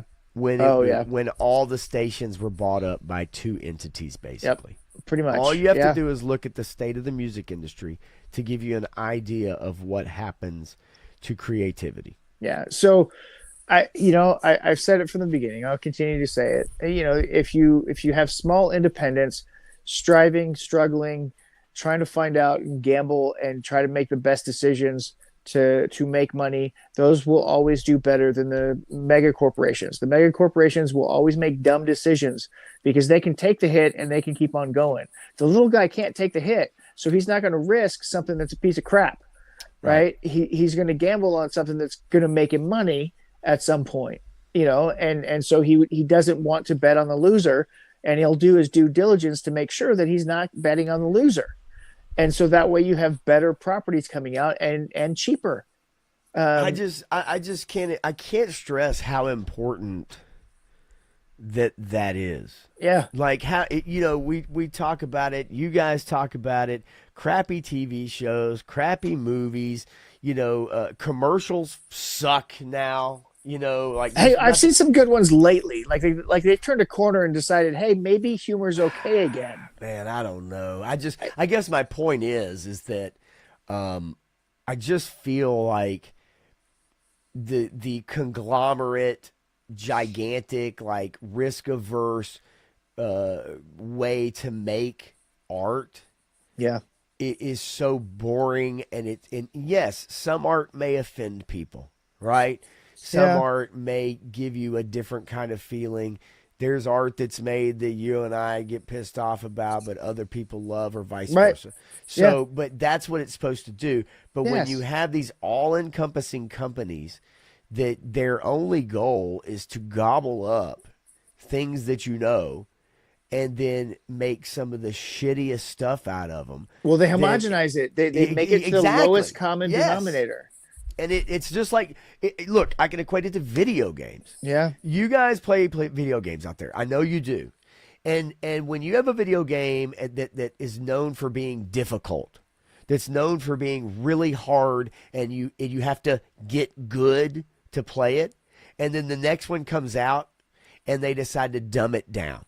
And they give you all these options. They change the difficulty, or they give you sliders, or they make it so that it can bring in more people, a bigger audience. Most people hate that because they're like, damn, this thing I love, it's made for a reason. There's a reason why the people who like to play this play this. Yep. And once you invite and try to entice this other homogenized normie audience into what it is you love doing, then it takes away from the specialness of what it is in the first place. Right. And you could equate that same thing to movies and other stuff too, is that absolutely when you try to include everybody, right? I guess it somewhat comes to the whole gatekeeping conversation, but I think when you try to please everybody, you please no one. Absolutely. Yeah, and that's the thing. If you want artist integrity, then you can't be beholden to a corporation who's going to nitpick everything and say, well, you got to take that out for this group. You have to put this in for this group. You have to take that out for this group. Right. And so then you smush it all together and you make this weird thing that doesn't make it's all disjointed. It doesn't make any sense. And that's where we are today. That's what we've gotten for the last 10 plus years in film, is this homogenized nonsense. And it's killed it. It's killed the industry. When we talk about Stranger Things, there's something that I noticed, and I heard Gary Neurotic bring it up today. Yeah. And I'll mention it quickly before we get into it. But so often in movies and shows, you'll have a scene that shows you what a character is going through. It'll show you what's happening. Yep. I know where you're going. Right after that, you'll have some other characters describe the very scene you just watched and tell you things that you can suss out for yourself, things that you just saw with your own eyes, but they have to say it out loud. And it's because now they make shit because they know you're not watching it. They know you have it on your second monitor, or you're scrolling through your phone and it's over here, and then they put sound effects in to make you jump up and pay attention. They put exposition in shit that doesn't need it because they know you're not watching. Yep. And they have to at least hold your hand and guide you along like a good little streamer, right? Yep. To dumb down everything, because heaven forbid you have to actually watch a show and devote your attention. They make these shows for doom scrollers. I mean, Yeah. that's what it comes down to, and it's frustrating. It's annoying because if you're actually watching the show, it's the stupidest thing that you've ever seen, and It's so obvious too. it's so bad. Well, and the thing that they mentioned with the sound effects too, the Foley guy, the sound effects person on this show is so, hey, calm down, bro. We get it. Because every little thing has to be accentuated. Every little sound, every little knife sheath, every little bike pedal, you have to, every little, thump on the table, you've got to make it 10 times louder because you got to say, hey, pay attention. You got to watch this part now. It's like, oh, we need them to look up at least right now because something's about to happen, or there's something important coming on screen, so we need to and folks, if you don't think that shit ain't happening, if you don't think it's true, watch a couple of your favorite shows and pay attention to it, and try to look out for those moments where the sound effects are designed to draw your attention to something that happens right after, or watch a modern show while you're on your phone scrolling through Instagram or Facebook, and then see when you look up. Why did you look up? Yep. Why did you look up at the screen? Why were you not still engrossed in whatever it is you were doing before? And it will be these sound effects. It will be this dialogue. Oh, they're talking about emotional stuff. Let's see if they can actually emote. Oh, no, they can't emote because we've already gotten past the emotion part and we're talking about the description part now. Now, some people say that's good. Some people say that's a good thing. And the reason why is because they say, well, we're busier than ever now. We pay more attention to other things. We don't have as much time now, so we have to condense in our, viewing. We have to scrunch everything together, so we don't have time to pay attention. But we have the same amount of hours in a day, right? Yeah. I don't think that's changed, has it? No, it has not changed. But again, our attention is drawn in so many different ways, and everybody wants to do 20 million things at the same time, and you can't do those things well when you're that distracted. You can't do any of them well, but if you actually train yourself to pull back. Now, look, I'm not gonna lie, I'm just as guilty as anybody else. I've got 3 monitors. You can't see them. I got 1, 2, 3, and one of them is a big ass widescreen monitor, 36-inch monitor right in front of me, and I'm totally guilty of the exact same thing. And I've even caught myself and had to stop myself recently from propping my tablet up while I'm playing a video game and having a YouTube video on while I'm playing a video game. I've had to actually stop myself from doing that because I'm splitting my time between the two, and not only am I not enjoying what I'm playing, I'm not enjoying what I'm listening to or watching on YouTube, right? Right. And I'm one of those people that's like 24 hours a day, I'm a YouTube watcher, consumer. It's literally 24 hours. I fall asleep with it on, okay? Yep. That's just how I am. And so I'm having to consciously make that decision to go back and change that behavior. It's like you asked me, hey, man, have you watched Landman? Part of the reason why I haven't seen season 2 yet is not because I don't have the time to watch season 2. It's because I'm trying to fit all this other shit at one time instead of just sitting down and going, put this show on, devote 2 hours, and knock it out. Yep. Right? But instead, it's I'm doing what Ronnie Trickshot's doing, which is pictures of Sydney Sweeney, one hand on the mouse and the other one holding a cigarette. Maybe that's afterwards. Yeah. But it truly is. It is something that is a problem, but they're making these shows knowing that they either have to adapt to this problem because people are not going to pay attention to what they're making, and this is kind of their best solution for that. Does that make sense? Yeah, absolutely. Because I've talked to people on other shows and about other shows, and like, oh, that was so boring. I go, really? Did you actually watch it?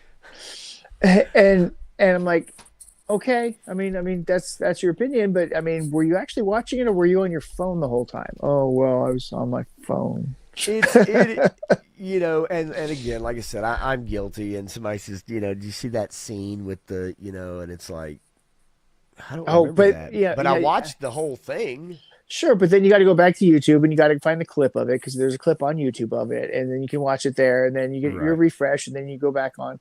Yeah, it's really interesting how we consume media currently, and this was predicted way back in the day too, because you've got all of these science fiction stories that show the guy watching 27 TVs of Oh, different things sure. going on at the same Yeah, time. sure. You think about Futurama, and that's what Fry and Bender would do. Is they'd have one in their glasses or their iPhone or whatever, and they've got all this other stuff going on. You've got Altered Carbon that talks about all that stuff being inputted directly into your brain.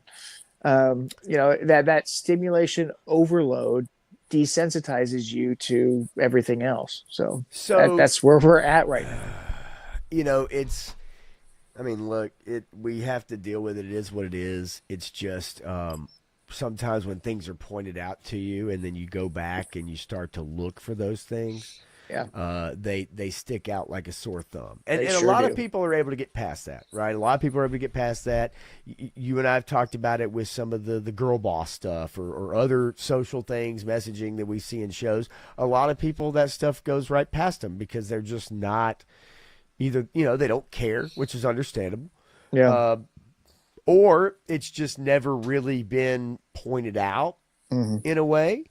And sometimes it's a blessing and a curse. It's like, it's good to kind of understand it and see trends and see how things are being made or whatever. And that, but then also it does take you away from just the pure enjoyment part of watching a show or a TV or a movie rather, or something else, playing a video game, right? Right. You just want to get into it and get through it. But I do think it is important to not lose sight of some of the trends and some of the sneaky practices that have been kind of sewn into a lot of our entertainment recently. Yeah. The 3-Eye Atlas, man, I'll be honest with you, and you guys have talked about it. I have not. I mean, I've read an article here and there. I have not kept up with it hardcore, but I know there's a couple people that bring it up, here and there, man. Have you kept up with that? No. Really, as much? I see the articles. I'll look through them, look at the pictures and stuff. It is fascinating, however. It is. And headed for Jupiter, I guess. Okay. But I mean, have you kept up with the stories about our second moon that we have for another 50 years or so? Hang on a second. You're blowing my mind. What? So we've got this orbital body that's in our current orbit, and it's been there for like almost 50 years, and it's going to be there for another almost 50 years. I think it's a total of like 78 years or something like that. But we have an orbital body that's orbiting our planet right now that is acting like a secondary moon. Really? It's kind of hanging out there, but it's not going to hang out there forever. It's got like 48 more years or something like that. What? Yeah.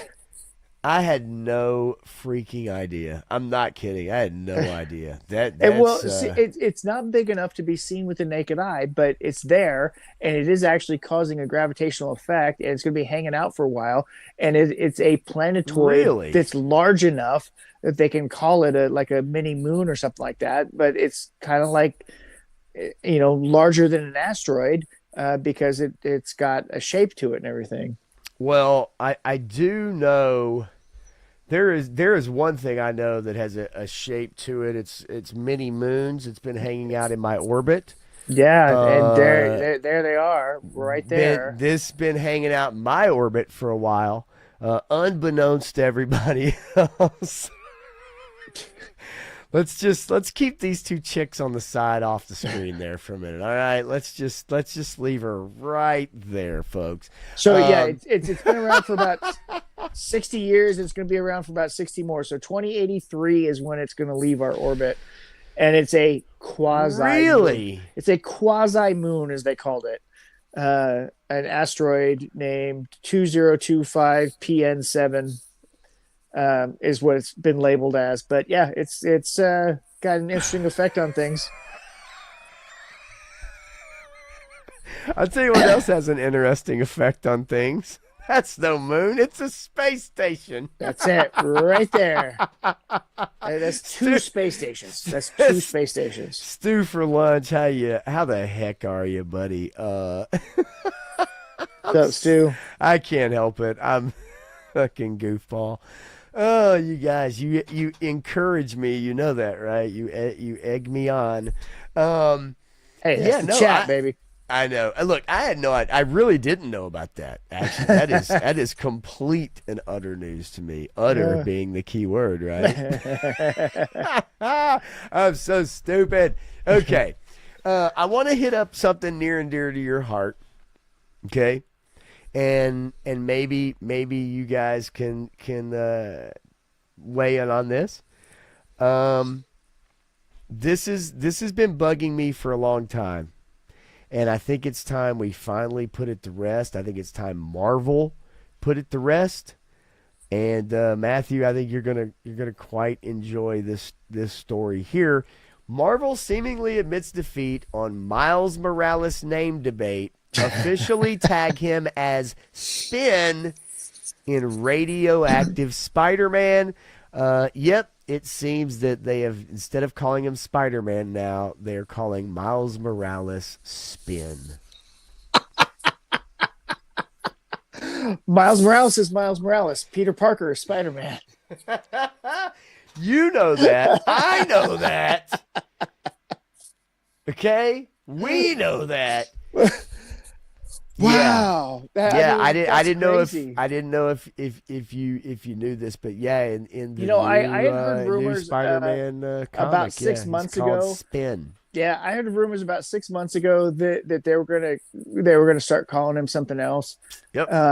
And wow.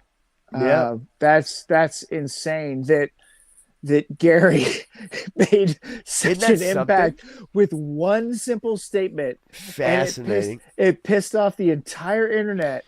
And then he starts swapping out names and doing the same thing and pissing everybody off. And like, look, I mean, this whole premise of this character, now you've got derivatives of derivatives. And you can't just making derivatives of derivatives of derivatives, because then it diminishes the whole, and you got to create something new. And now they're trying to say it's something new, but it's not. I mean, it's Spin is still trying to be Spider-Man. Yeah, it says here that let's see, he has a disease in the new comic. It says that Peter's in it, and it says Peter's nearly brought to tears, and he finds himself saved from a PDC, and that's a agency in this comic, says beat down by the sudden appearance of both Ghost Spider and Miles, who in this desolate future has abandoned the Spider-Man name and now goes by, you guessed it, Spin. Oh wait, did you say desolate future? Did you say what would they say?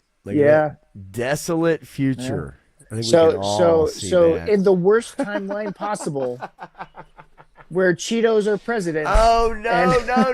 Look at this page. Look at this panel. It says, I miss jokes. Now, okay, I miss jokes. Remember jokes, Ghost Spider? She says, you make jokes all the time, Spin, just not when you're kicking the crap out of fascists. Oh, no. This is a real panel. Wow. You know what? Okay, so some of my YouTube viewing lately has been very interesting, and it's really not for this show at all. But just go look up the true, actual birth and history of democratic socialism, and see what it led to in the world, the hundreds of millions of deaths, and see who are the true fascists in this world. I just for the sake of just the panel, I honestly did not know this panel was in this article. I had read through most of it, but I didn't even see this panel.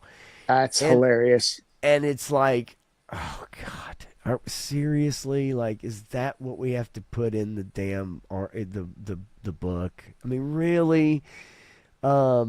Wow. And then we have this coming. Is that from Spidey or Ghost? I don't know who this is from. It says, I hear Miles' voice and I want to cry. Then I remember the last words we said to one another, and I want to cry harder. What the hell happened to comic books? Oh, God. I can't believe that panel though. Oh, Go read you some Keanu Reeves Berserker comic. Go read you some Transformers or GI Joe comic I'm from sorry. Skybound. There are still good comic books out there. Damn it, War Chest, you evil man. What are you talking about? Giraffe, look, I'm with you.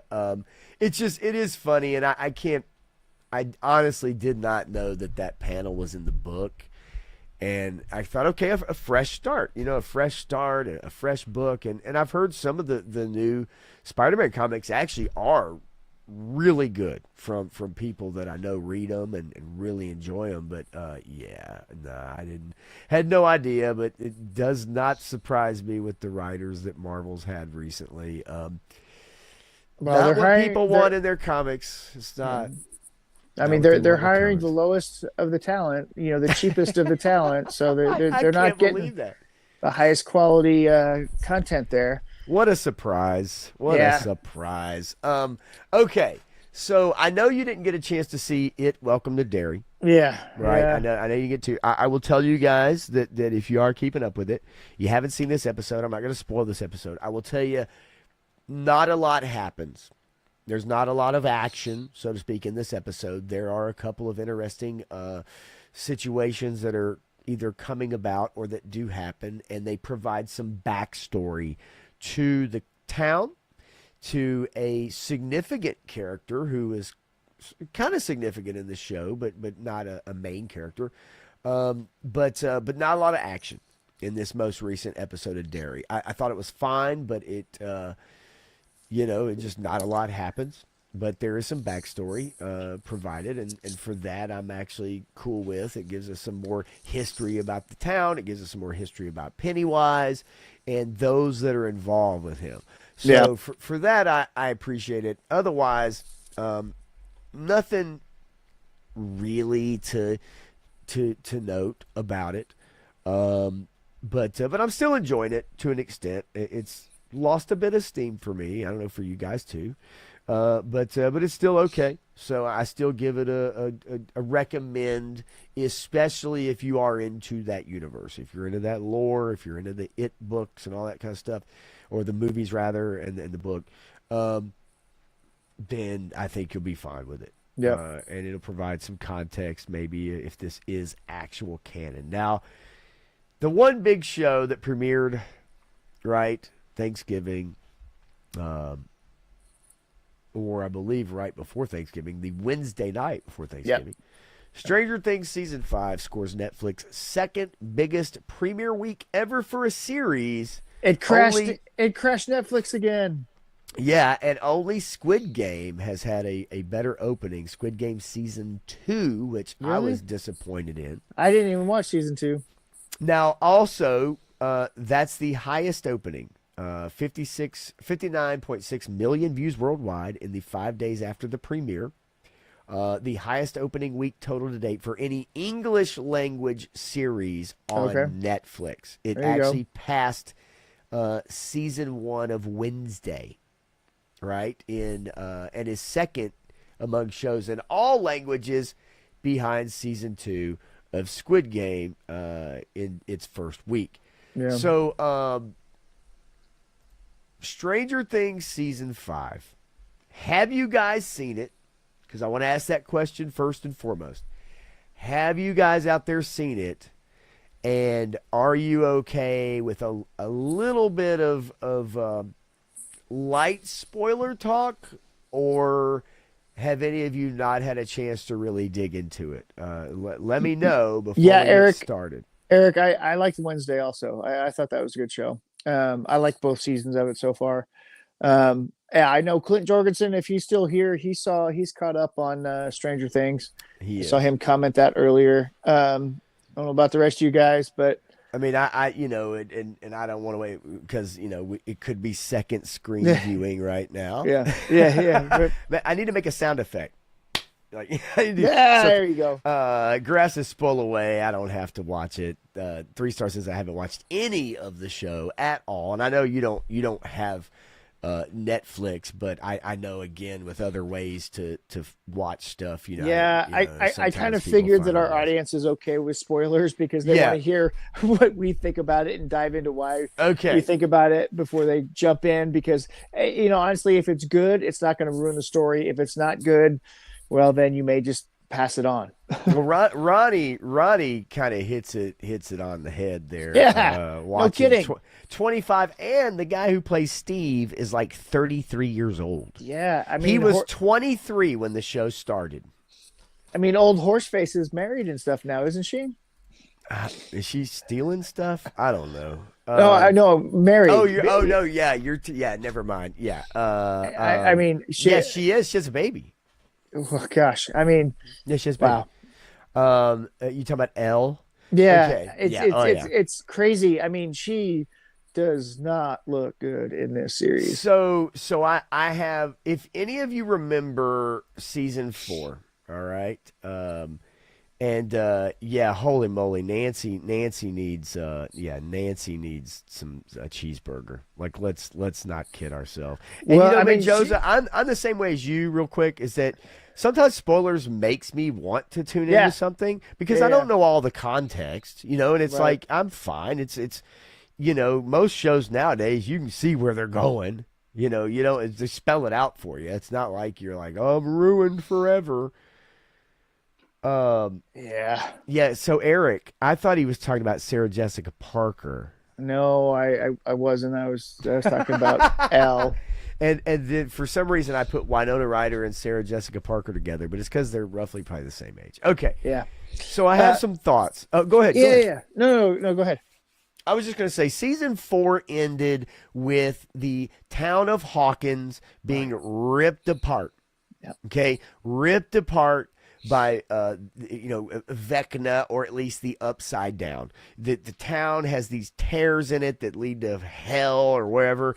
They're all over the place. They are open to the Upside Down. I mean, Yes. these cracks in the earth are open to the Upside Down. Yes, sir. So season 5 deals with none of that. They deal with it in an exposition scene. And the exposition scene is our lovely soft serve lesbian Robin, who has a radio show with Steve. Now Robin is the DJ. Steve just makes the sound effects because of course he's the goofy guy. I actually have a lot to say about all that, but and I can't wait. I do have some notes as well. Now what I'll say is that the military has come in and put the town under control. They have put these giant metal plates over all of the tears. The kids in town use the metal plates over the tears to hell as like sledding slide things. Like they put metal sleds, like a sled you'd go down snow in. They're sliding down the metal plates in town that are literally covering the gates to the Upside Down. Yeah. So they've somehow solved this problem, the military, by putting these plates over all these tears. And they have the town on lockdown, but yet everyone's going to school. Everyone's happy-go-lucky. They are able to live in their houses. They have supplies. They have everything. Everybody's living life as normal. Normal. But the whole town's in military fascist lockdown in 1987. Yes. I mean, how does the population not keep rioting? Who's your military liaison with the populace who's taken over mayorship of this town to control the populace? Wait, there isn't one? There's no one. There's no supply chain coming through. There's nobody in charge. The kids are going to school. Yeah. The parents are pissed off because the kids are eating all the bacon before they get the plate. We have our whole cast of married kids. Basically, most of them are living in the Nancy's household, right, with the parents. Yeah. Okay. Yep. And with her parents, and so they have all these kids there, and they're eating up all the food, and they're like tromping all through the house and all that kind of stuff, and so that's kind of where we begin, is that it's kind of glazed over, that it's like we don't really know what happened other than the military is taking control. It is 500 days after the event, right, in season 4. They've set up. They are bringing military equipment into the Upside Down. They're doing patrols in the Upside Down. They've got a whole base under there that's somehow powered that there's no power station. Yep, for, you're right. They have so power. They have something held in a, not kidnapped, but they have something held inside this base. It's so none of it really makes sense. It gets glossed over in some exposition about how the kids, everything's fine.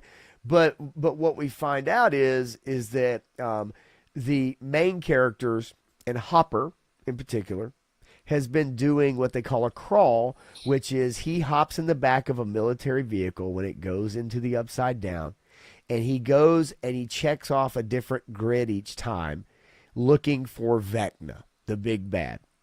He's done it 30 plus times, and it's come up empty every time.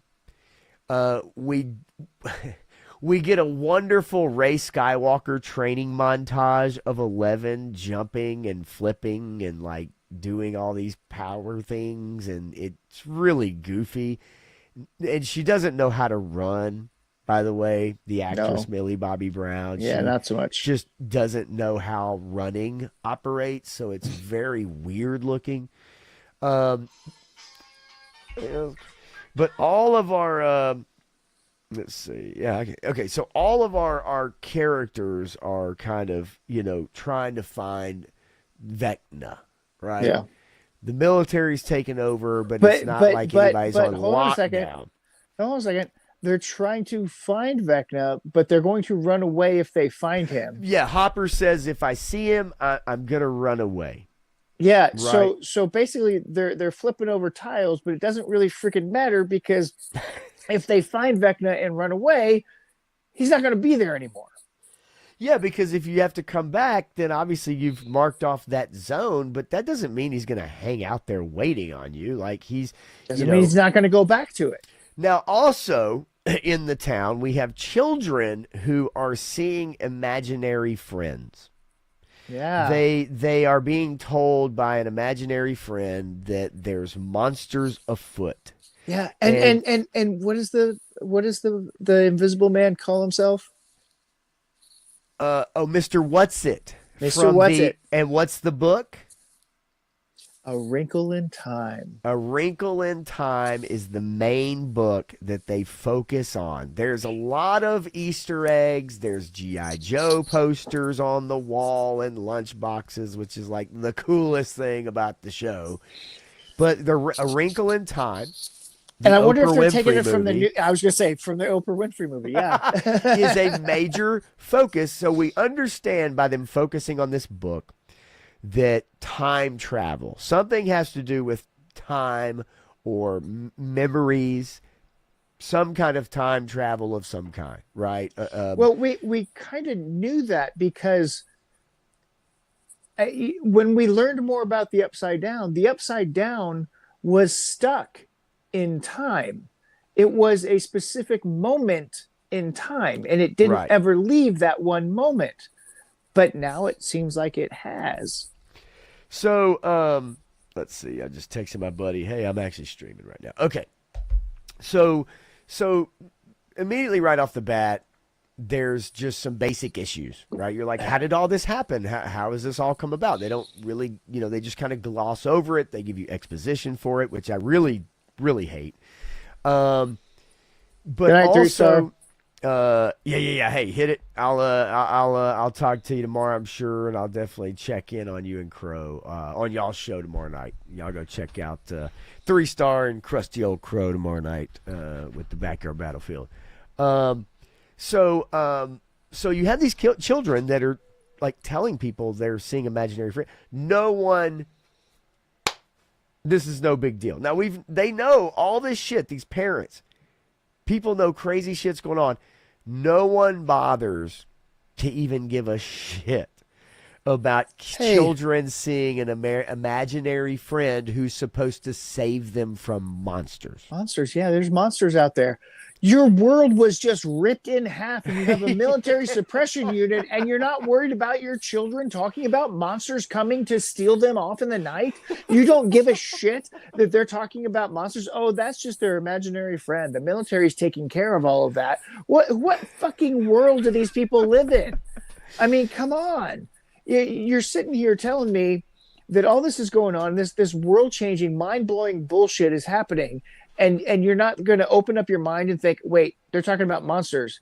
What kind of monsters? There's all kinds of monsters, because I mean, you have to be aware that there are monsters, because Unsolved Mysteries is a thing at this time. So we know that there are human monsters, and now you know that there are like demons from hell coming out of the ground. Right. And so because of this, like, that's where part of it, it's like, okay, what is happening? Like, did they just forget about last season? Did they just kind of forget about what happened and they don't care didn't that the really military's know running their town? Well, and I don't think the Duffer Brothers maybe obviously planned for 5 seasons. I don't really know that they knew where they were going to go with this. Now, look, clearly not. The kids, the interactions between the kids, which is a term used loosely now, you know, they're still fun, right? There's still some fun to be had here, or had there. Well, you know, Dustin's doing a good job. Right. You know, Steve and Dustin's relationship is always a highlight for me. Steve, unfortunately, gets treated like shit every season, and he's only trying to do the right thing. Well, and he's only ever done the right thing. And he gets treated by like a toxic man because he's the jock and all this other stuff. And the Duffer Brothers have this real hatred of jocks because, yes, in the 80s, jocks beat up nerds. That's what happened. Okay, that was a thing. Yeah. Yes, it's real. But guess what? There's motivation, there's understanding, there's all kinds of things going on in their lives. And Steve has never done anything wrong. He's done everything right. He's protected people. He has played the typical male role in the fact that he does try to sacrifice himself or put himself in harm's way to protect people. And he gets shit on every time. Oh, you used to be such a jerk, but you're cool now. Wait, but he never was, because the first thing that he did that was such a jerk move is he found somebody spying on the girls in the girls' locker room and threw them out in the open and said, hey, Jonathan taking pictures. You're taking pictures of all these girls in the locker room, and then he goes on to date the freaking girl. I mean, what? So that's another one of my problems with it is recycled plots. And they keep going back to it. It's all recycled. Steve, Jonathan, and Nancy, and that triangle, that love triangle thing is happening again. And it's like, I don't think anybody gives a shit if any of these guys end up with her. I don't think anybody cares. But we get that love triangle thing again. We have Steve and Dustin arguing with each other. Honestly, Dustin is probably the best character in this season. He's my favorite. He's the one that's acting the best. He's the one with some of the best lines or storytelling things that are going on. You know, this series is still engaging, right? It still has stuff that you want to get through. If you're a Stranger Things fan and you've made it this far, you're going to watch it. You're going to watch it through the end. Sure. And you know, you may think that we're nitpicking, but we are finding logical inconsistencies that the Duffer Brothers have had through all of their storytelling that's not exactly complete. And you know, they're recycling. They didn't know what to do with Vecna, and you know, if you make this guy a sympathetic villain by the end, I'm going to be pissed. Because he's supposed to be evil, and let's deal with evil. Okay. So some major glaring things to me. Nancy's mom breaks a wine bottle and she slashes a Demogorgon, okay, and she's able to like somewhat protect her child. Okay. But yet the military unloads thousands of bullets in them and nothing happens to the Demogorgons in one of the biggest scenes in the show. Yeah. And yet Nancy's mom is able to slash one and keep it somewhat at bay for a second. It's like, so do these things. Hold like, on, but wait a minute. What about Nancy's dad? He was disemboweled and brought to the hospital, and he's still alive, but nobody gives a shit about dad because it's all about mom. Oh no, they don't even ask about the dad. They don't only even ask the mom. about him. They don't even freaking mention dad. But it's just, it's like, okay, on one hand you have a wine bottle being broken and she slashes the Demogorgon and it's like, ow, and then you have military soldiers literally unloading clip after clip after clip, and it doesn't seem to phase them. So you get these conflicting, power levels within the show. The AI de-aging technology, it's still not there. It still looks wonky. Yeah. It looks strange on the children. It looks strange on Winona Ryder. The Henry character, who is Vecna, he is able, the Max character, if you guys remember Max, the girl who is running uphill to the Kate Bush song, she is trapped in his memories now. So now we have this whole thing about people being trapped in his memories rather than just the upside down. Now you have characters trapped in his memories that can't escape his and memories. then we have the cave story, which only if you've seen the play would you know anything about the cave. And the Duffer Brothers have said you don't need to know anything about it. And I know we'll get there. I know this is all over, but my point being is kind of when you watch the show, you'll see a lot of these little things that'll start to add up for you. I think the biggest thing about it, okay, and you probably noticed this as well, is that it seems like they've made the character of Robin, she gets the most screen time, it seems. Yes. Yep. They've made her a main character, and she's not good as a main scene character. Not in this role, not at this time. I mean, Right. Ethan Hawke's daughter. I saw something interesting where Ethan plays Commissioner Gordon and she plays Barbara Gordon, and you do a Commissioner Gordon Batgirl thing with them. And I said, well, that sounds awesome, but whatever. Yeah, it's she's just not. They've propelled her forward, but her main role is to every couple scenes or every few scenes or episodes, she pulls Will aside to discuss gay. Yeah, you have to discuss gay because Will needs to unleash his inner gay and be okay with it before Yes.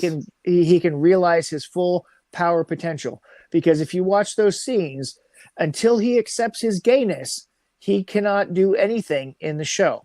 And it sounds ludicrous. I know that's it does. It's exactly what happens in the show. You are correct. It literally, like every episode, there's a scene where Robin kind of steps aside and she pulls Will aside and she starts to explain something about being gay. And then how they have hard it is, Yep. or that you love someone, but you can't tell your friends, or you look at your friend longingly, but they don't see you that way, or whatever it is. It truly is. There are scenes literally about nothing but being gay. Right. And I get it. I mean, many of us may have had a gay friend in the 80s or whatever that everybody knew was gay and they didn't realize it till later in life or whatever.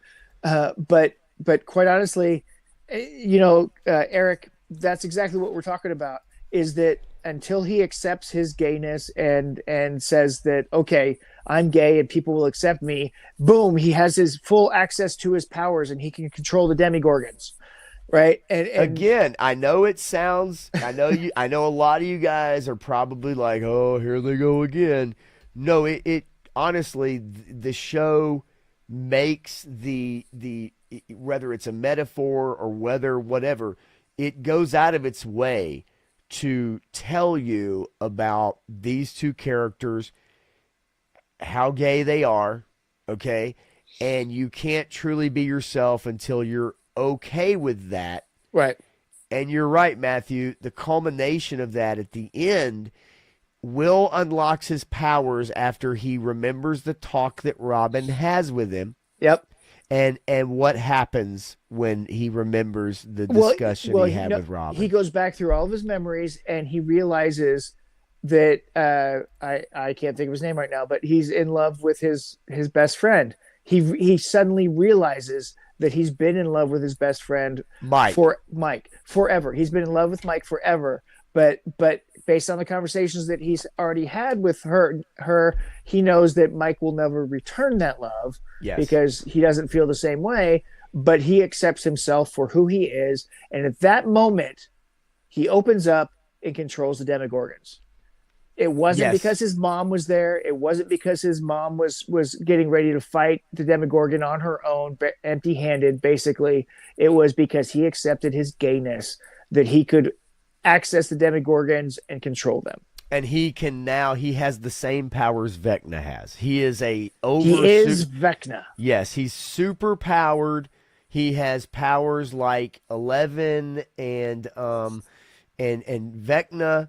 And he doesn't have power. He has powers like Vecna because he can see everything Vecna does, and it's a hive mind, so he controls that hive mind now, or he has access to control it now. Right, since he's accessed his superpowers. Now, Ronnie, I'll tell you, they sprinkle in these. So what it is as he's realizing his power, what happens? They sprinkle in these. It looks like Super 8 film. And it's him, memories of his childhood, right? The first time he meets Mike on a playground. It's memories with his brother Jonathan and memories with his mother, him building Fort Byers. There are different memories sprinkled in. He does have a conversation with his mother where, he tried to tell, she's trying to protect him. And he's like, no, Mom, like, this is the plan, right? He stands up to his mother. He's throughout the show, okay, this season, he doesn't realize it, but he is controlling these Demogorgons that show up, and he's able to pause them. Okay, he doesn't realize it, but he's able to pause them, including one that's going to hurt his mom. And he's the one actually that made it pause. And you realize that when it's happening. You see that because Mike even tells him, like, maybe you're a conduit. Maybe you have the power. So, yes, you're right, Ronnie. There are scenes in there that add to his coming of age and everything, but ultimately it really is and I'm not saying the gay stuff annoyed me. I'm just pointing it out. It doesn't annoy me either because we knew from season 1 that this character was going to be gay. I just don't know that it's like, is it that important that Robin has to like have this conversation with him multiple times in 4 episodes? Like, do we need her? Like, do we need to see Will hiding or not hiding, but he happens to see her kissing her girlfriend when she doesn't know he's watching? Or like, it's like, fine, it's in the story, it's fine. It's just ultimately, let's not kid ourselves. At the end of the day, it's him getting his powers, ultimately, truly, is him coming to terms with the fact that he's gay and he can tell his friends, and that's okay. And one of the most unrealistic things about this series taking place in the 1980s is that a lesbian and a gay man would actually get along and have these conversations. Oh, that's true. I'm just saying that I can't argue with that. That didn't happen. It wouldn't happen. They would be like fighting each other the whole time. They would be arguing. They would have this, even though they're both gay, right? They would still be antagonistic towards each other because that's, if you go back and look at history and what happened at the time, that's what happened. I just think that ultimately, like within the show, like I think most viewers who've been watching it, they know it. The writers have been writing this in, the cast has been talking about it. They've, so like most people are keen. They're tuned into this if they're following it at all. But you could even say that the actor who plays Will was groomed into this. Well, I know a lot of people had issues with the very first scene of season 5 and Vecna and the little vine that attaches to his face. That's a normal horror trope. I agree. Yes, you can take a sexual reference from it, but maybe you're supposed to because it's fucking evil. It is, and I didn't for me, that's not what I took away. Okay, but I could see where people would maybe think that or whatever. It's not what I took away from it. I didn't either. I agree with you. It is a classic horror trope, but I mean, ultimately, it's just I just feel like they had to tell you multiple times to where it's just telegraphing this so heavily to the point where when it finally happens and he starts having these memories, and then he has this like X-Men Storm moment where his eyes go white and he's like lifting his hands and he's picking the Demogorgons up and their bones are breaking and all that stuff. And he's having these memories. Yeah, there's a lot of stuff there, but they really wanted to focus on that, the sexuality aspect of that. Look, a lot of people are going to be fine with that. I don't really care. No, it doesn't matter, but it is part of the story. It is part of the story. It is a central part of the story. Yes. Yeah, it's not just a side part, because Robin is very central in these first 4 episodes. Well, extremely central. She's essentially been made the main character. I mean, it's really her and Will that are leading the story. And I just saw that, Ronnie. That's awesome. I love it. And maybe the Na'vi are the bad guys, right? I mean, they're trying to take over everybody now. I think the main thing for me is that, because I still like the show, and they really brought me back after last season. I want to see where this thing concludes, and I had a feeling, obviously that Will was some crucial piece, right? Yeah. Like you kind of knew that, you just didn't know how they were going to make that happen. But, and what happened with season 4 kind of led you down this path that you knew that there was going to be this abusive relationship that he had with Vecna, and that traumatized him into this whole thing, which leads into another trope that people may or may not appreciate. But honestly, if you're interested in Stranger Things, the first season's really good. The 4th season is pretty darn good. This season is just kind of okay so far. We haven't finished it yet, but seasons 2 and 3, some people are going to like it because it's corny and cheesy in season 3. Some people are going to like it or not like it on season 2. Those 2 are a little harder to digest than season 1 and 4 for sure. There was a play that was done, which is a prequel. It's about Henry / Vecna and his childhood and coming about, and we find out in season 5 he was in the Boy Scouts.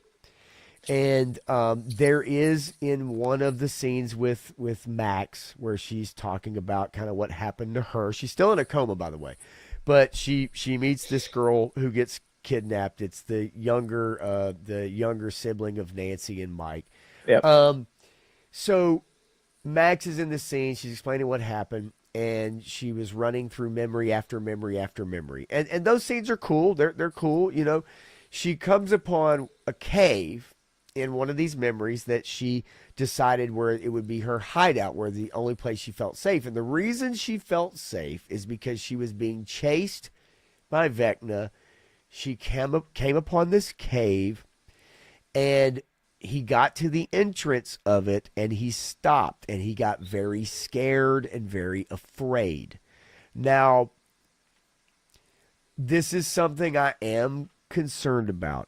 And I hope the show is not all about the reason our evil guy became evil, because it seems like they're leaning towards he had a very bad memory in this cave when he was in the Boy Scouts. And if you think about the Boy Scouts and you think about a lot of the things that people have said and things that have come out, about not everyone in the Boy Scouts, that I'm afraid they're going to use SA as the reason Vecna is evil. That's the reason Henry doesn't want to go in the cave, because that's where his SA happened as a boy. And I just hope that's not where we go. Yeah, Derek stealing Nancy's food for his GI Joe lunchbox. Hey, so I got to talk about Derek for a second. Derek is a great. He's a great character. Okay, so you would say that. Let's break him down for a second. Let's break him down.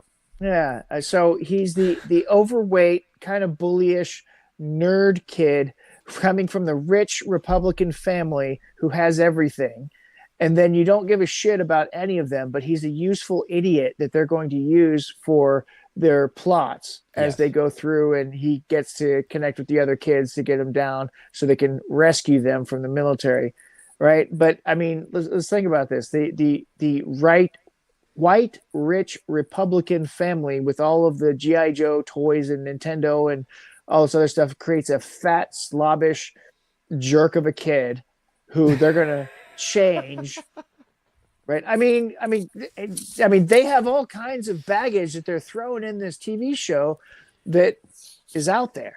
Well, look, I will say this: there are some comments in this show that are made, right? Like, in a way, but I have to say, like, as far as a new character or introducing a new character this so late in the ball game, is that the reason I like him is just because he is aloof. He is a fat kid. He has a G.I. Joe lunchbox, and he has G.I. Joe posters on his wall. That's the main reason I like him. But I did find it funny, though, because he goes from being like this really asshole bully kid to then there's a scene where he's trying to do a meditation thing with the other kids in the barracks. How does he know this? Oh, this is his mom when her Prozac runs out. It was pretty funny.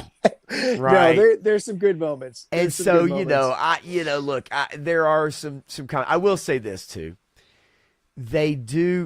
The girls in this show make all the decisions. Yep. They do boss everyone around. They do know all the answers. They do have all the answers. Nancy, she talks to what's the guy who drives the supply truck.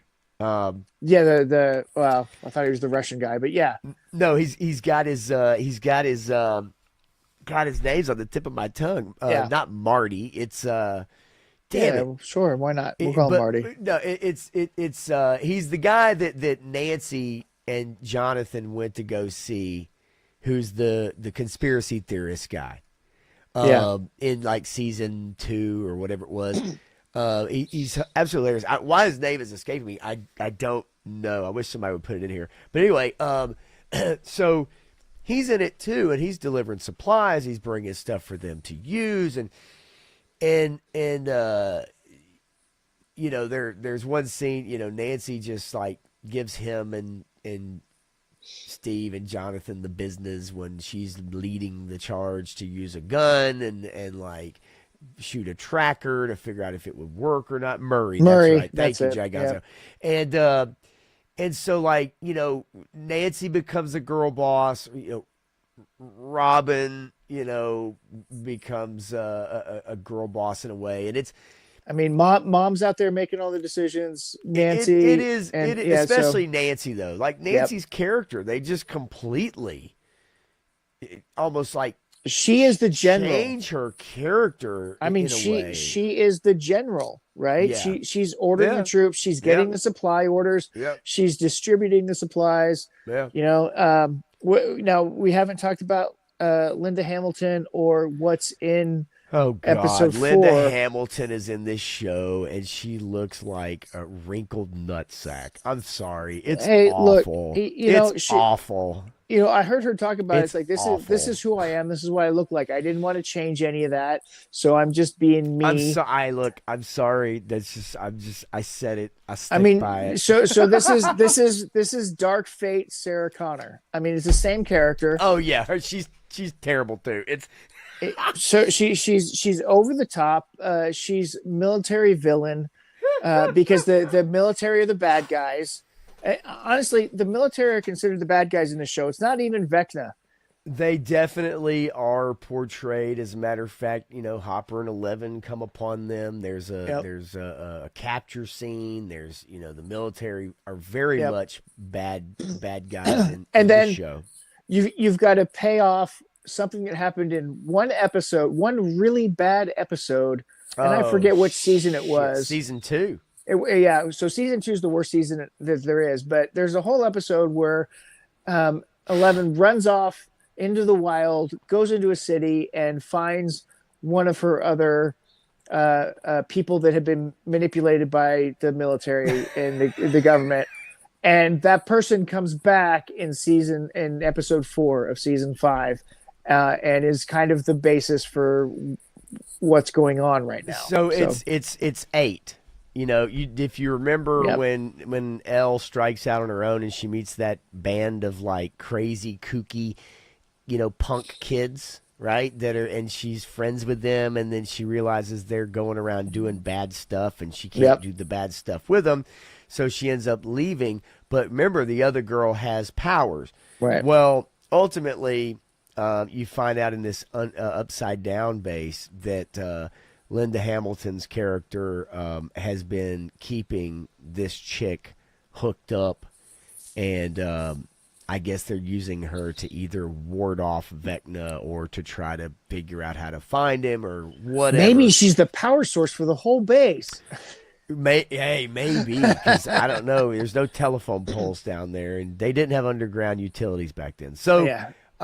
but yes, they have the one Indian girl. I guess she's Middle Yep. Eastern. I don't know, but she is there. So we get reintroduced to. They the shaved her head character. so she doesn't almost look like a girl when you first No, see her. I thought it was a. I did too. I didn't thought- realize that it was that girl character at all. Yeah. I thought it was a new character, and I thought it Right. was some Well, young until boy. they showed the tattoo. Right. I wasn't sure. Right. But once they showed But- that, I was like, oh yeah. Yeah, so they reintroduce us to a character that is, I would say, not even arguably the worst episode that Yeah. every Stranger Things fan hates. Yep. And you, Ronnie, you might be right. You might be right, having her, trying to convince her she is, because, it's just funny because it's, like I said, I mean, look, hey, they cut her hair off. That's fine. But really, truly, when they showed the character in the big reveal in the last episode, I honestly thought it was like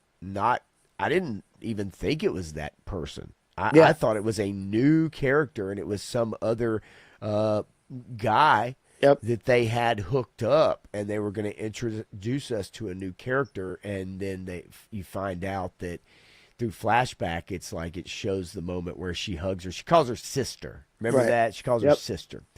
And so the big reveal before we go on the break is that they've had this girl hooked up, and they've had her this whole time, and they're using her for some purpose we don't know. You know what my biggest problem with that whole battle scene that took place under there? Oh yeah, go ahead. Hopper knows about the auditory effect and what it does to Elle. So why didn't he shoot the damn Yeah. microphone? No, I don't. The loudspeaker that was projecting the sound waves that disable Elle. They Why had didn't he just basically- shoot that? Because that's what they've done before, and it shuts it Yeah. off. And then she's not as affected by it if it's still going off. He saw the speaker. We all saw the speaker. Well, why didn't Yeah. he shoot it? Yeah, they have these like speakers that put out this, either it's just this crazy Sonic sound. blast or something. Sonic blast. It disables 11's powers, and so she becomes basically disabled, so to speak. She can't move, she can't think, she can't do anything, she can't use her powers while these speakers are going off, and so ultimately, there's some fun moments. It's enough to keep me interested. I don't think this is as good as last season, although last season, yet. the first few episodes did take, it took a few episodes to really build up and get exciting, I guess. This is, I guess, maybe the same way. They are releasing let's see here, the last part of Stranger Things in theaters. They are putting it out in 500 plus movie theater locations. The Netflix finale, it's a 2 hour and 5 minute episode /movie. So if you are interested in watching not the last half of the season, but the last episode, because there are, I guess, a few episodes leading up to that finale, if I remember correctly. I believe that there's another 4 that drop at Christmas. Yeah, it's and so at Christmas, and then they will have from December 31st to January 1st. It will put the finale in movie theaters. If you wanted to see it that way, you can. Again, am I still interested in the show? Yes, I want to see where these kids end up. I've watched every damn episode leading up to it, like any show that I'm interested in. I just, there's a few things. Do they bother me? Yeah, some of it does. But then the other parts, it is what it is. It's things they've been setting up for a while, as we said. I think most of you have followed the show. If you're interested in where it goes, then you'll probably be okay with it. But I promise you, at least from my point of view, I do think the things we brought up, you will notice, because I don't know how you couldn't. Doesn't mean it's still not enjoyable. Right. It's just that, like some of these things do stick out like a sore thumb. And I think the will reveal for me, I mean, it's the first thing that came to my mind. I was like, oh, Robin, convinced him that coming out of the closet is okay, and that your best friend, even if he doesn't care about you, it doesn't matter. It's about you and how you feel about yourself. Yep. And that's fine. That's a good message. I'm okay with that message. I mean, you have to be good with yourself no matter who you are. 100%, right? So you have to have that faith or confidence in yourself. Right. Otherwise, you're not going to progress or move forward in life. So that's not a bad message at all. I was just hoping that maybe it would be, and I knew Will was going to have some major, you can just tell. But I was just hoping that maybe there'd be a little more to it, and maybe there will be. Maybe there will be in the second half of the season, and they'll add a little bit more in there to give us like kind of, why. But maybe Vecna inadvertently gave him the powers, even though he thought he was making him a minion, so to speak, of his. Maybe he accidentally imbued him with these same powers, and Will was able to unlock them where other kids have. Well, okay, let's go back to why Vecna is picking the people that he is. Right. Because they are emotionally and mentally weak. Yes. Right. So he is preying on those weak people to manipulate them and control them. And Will got away from him, and he grew up. So he picks people of a certain age. Well, Will is older than that now, and has experienced more and's gotten away. So Vecna should rightly kind of fear him as becoming the next Vecna. Right. So there's a whole potential conflict where Will become the next Vecna. That's very possible too. And who knows? I'm sure there's going to be some kind of spinoff. I know there's an animated series, I believe, right, that they're spinning out of this. Who knows where this can go. Yep. I think one of the biggest issues with it ultimately, as we kind of wrap it up here and about get out of here, is that it just takes long. Yeah. Oh no. Is it me or is it you? Uh-oh. I lost him. Anybody else? What do you got there in the chat? Is he frozen? Is it me? Is anybody there? Hello? Uh-oh. Yikes. I don't know what's going on. You guys there? Okay, it is me. I'm still here. I'm still broadcasting. Pop is frozen. Frozen in time. All right. Well, I'll talk for a second. Let me know. It says Pop frozen in time. Having trouble. Yeah, I don't know. My modem's blue. All my stuff's blue. Good to go. Yeah. Oh, you know what? My Windows just popped up an update. Oh, there we go. And I think Popsicle. it literally did. I think it literally just popped up an update. I'm going to schedule the restart for tomorrow at 6:17 a.m. Yeah, so maybe it kind of took over my computer, but yeah, it literally just popped up and said like Windows. and made this big deal about it. So maybe it just kind of screwed me up. But yeah, I just think it takes too long to make, and I think this is going to be a test to the for the Harry Potter series, because when this show is much better when these kids, from a nostalgia aspect, were younger, and it's more fun to follow those kids when they're younger. Right. And I think that as they've gotten older, it's harder and harder to believe in some of these relationships and these characters, and so we'll see. We'll see. But maybe you won't have any issues with those things. But for me, it's just like, man, golly, they're these kids are. They're definitely pushing hard on some things. Steve is 33 years old, the actor.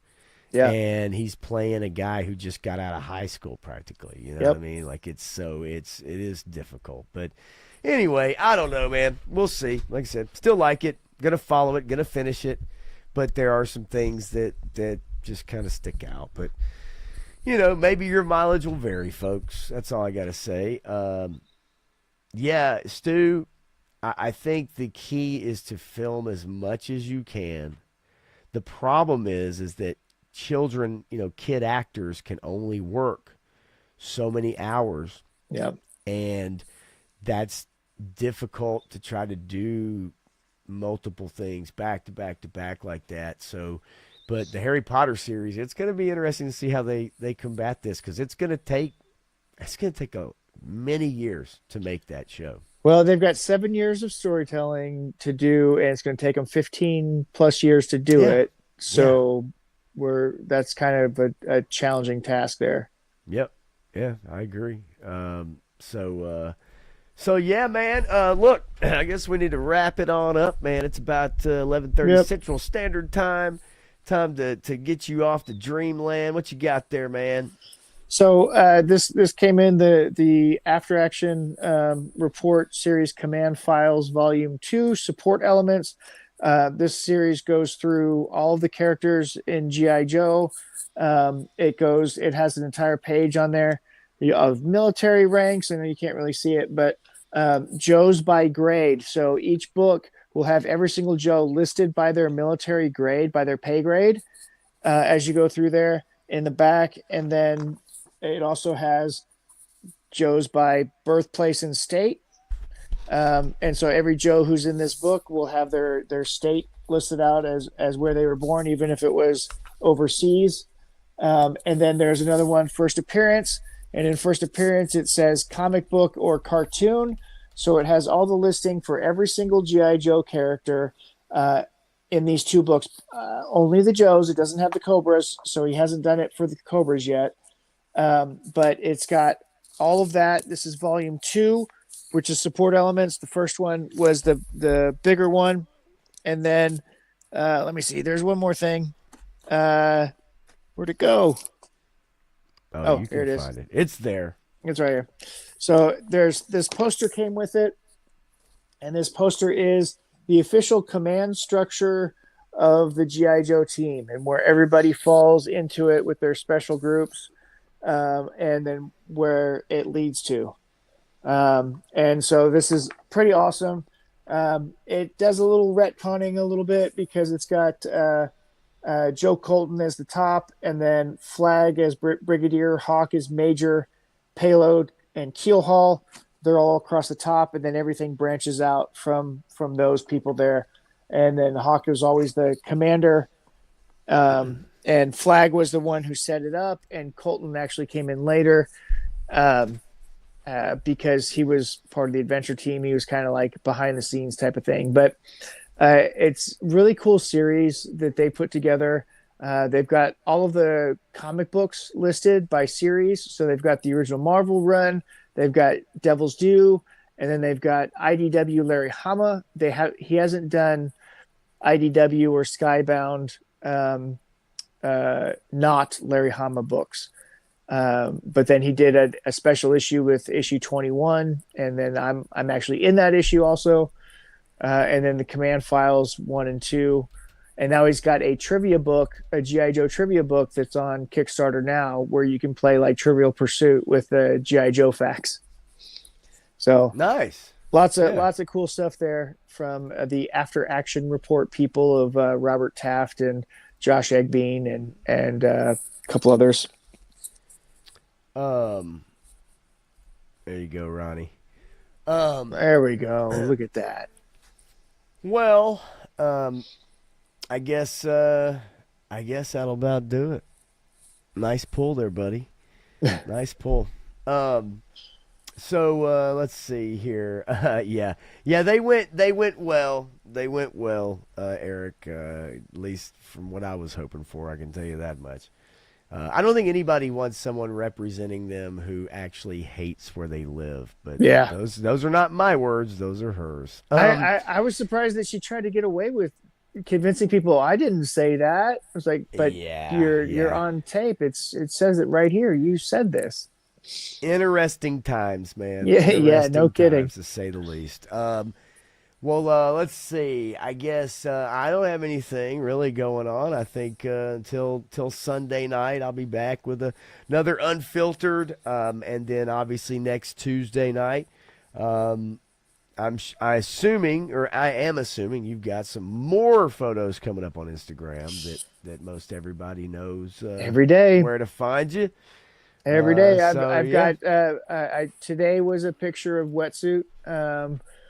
Thursday, I believe, will be a sci-fi picture, and then Friday will be a mainframe Zorana picture that some of you guys have seen already, but that I passed around to some buddies.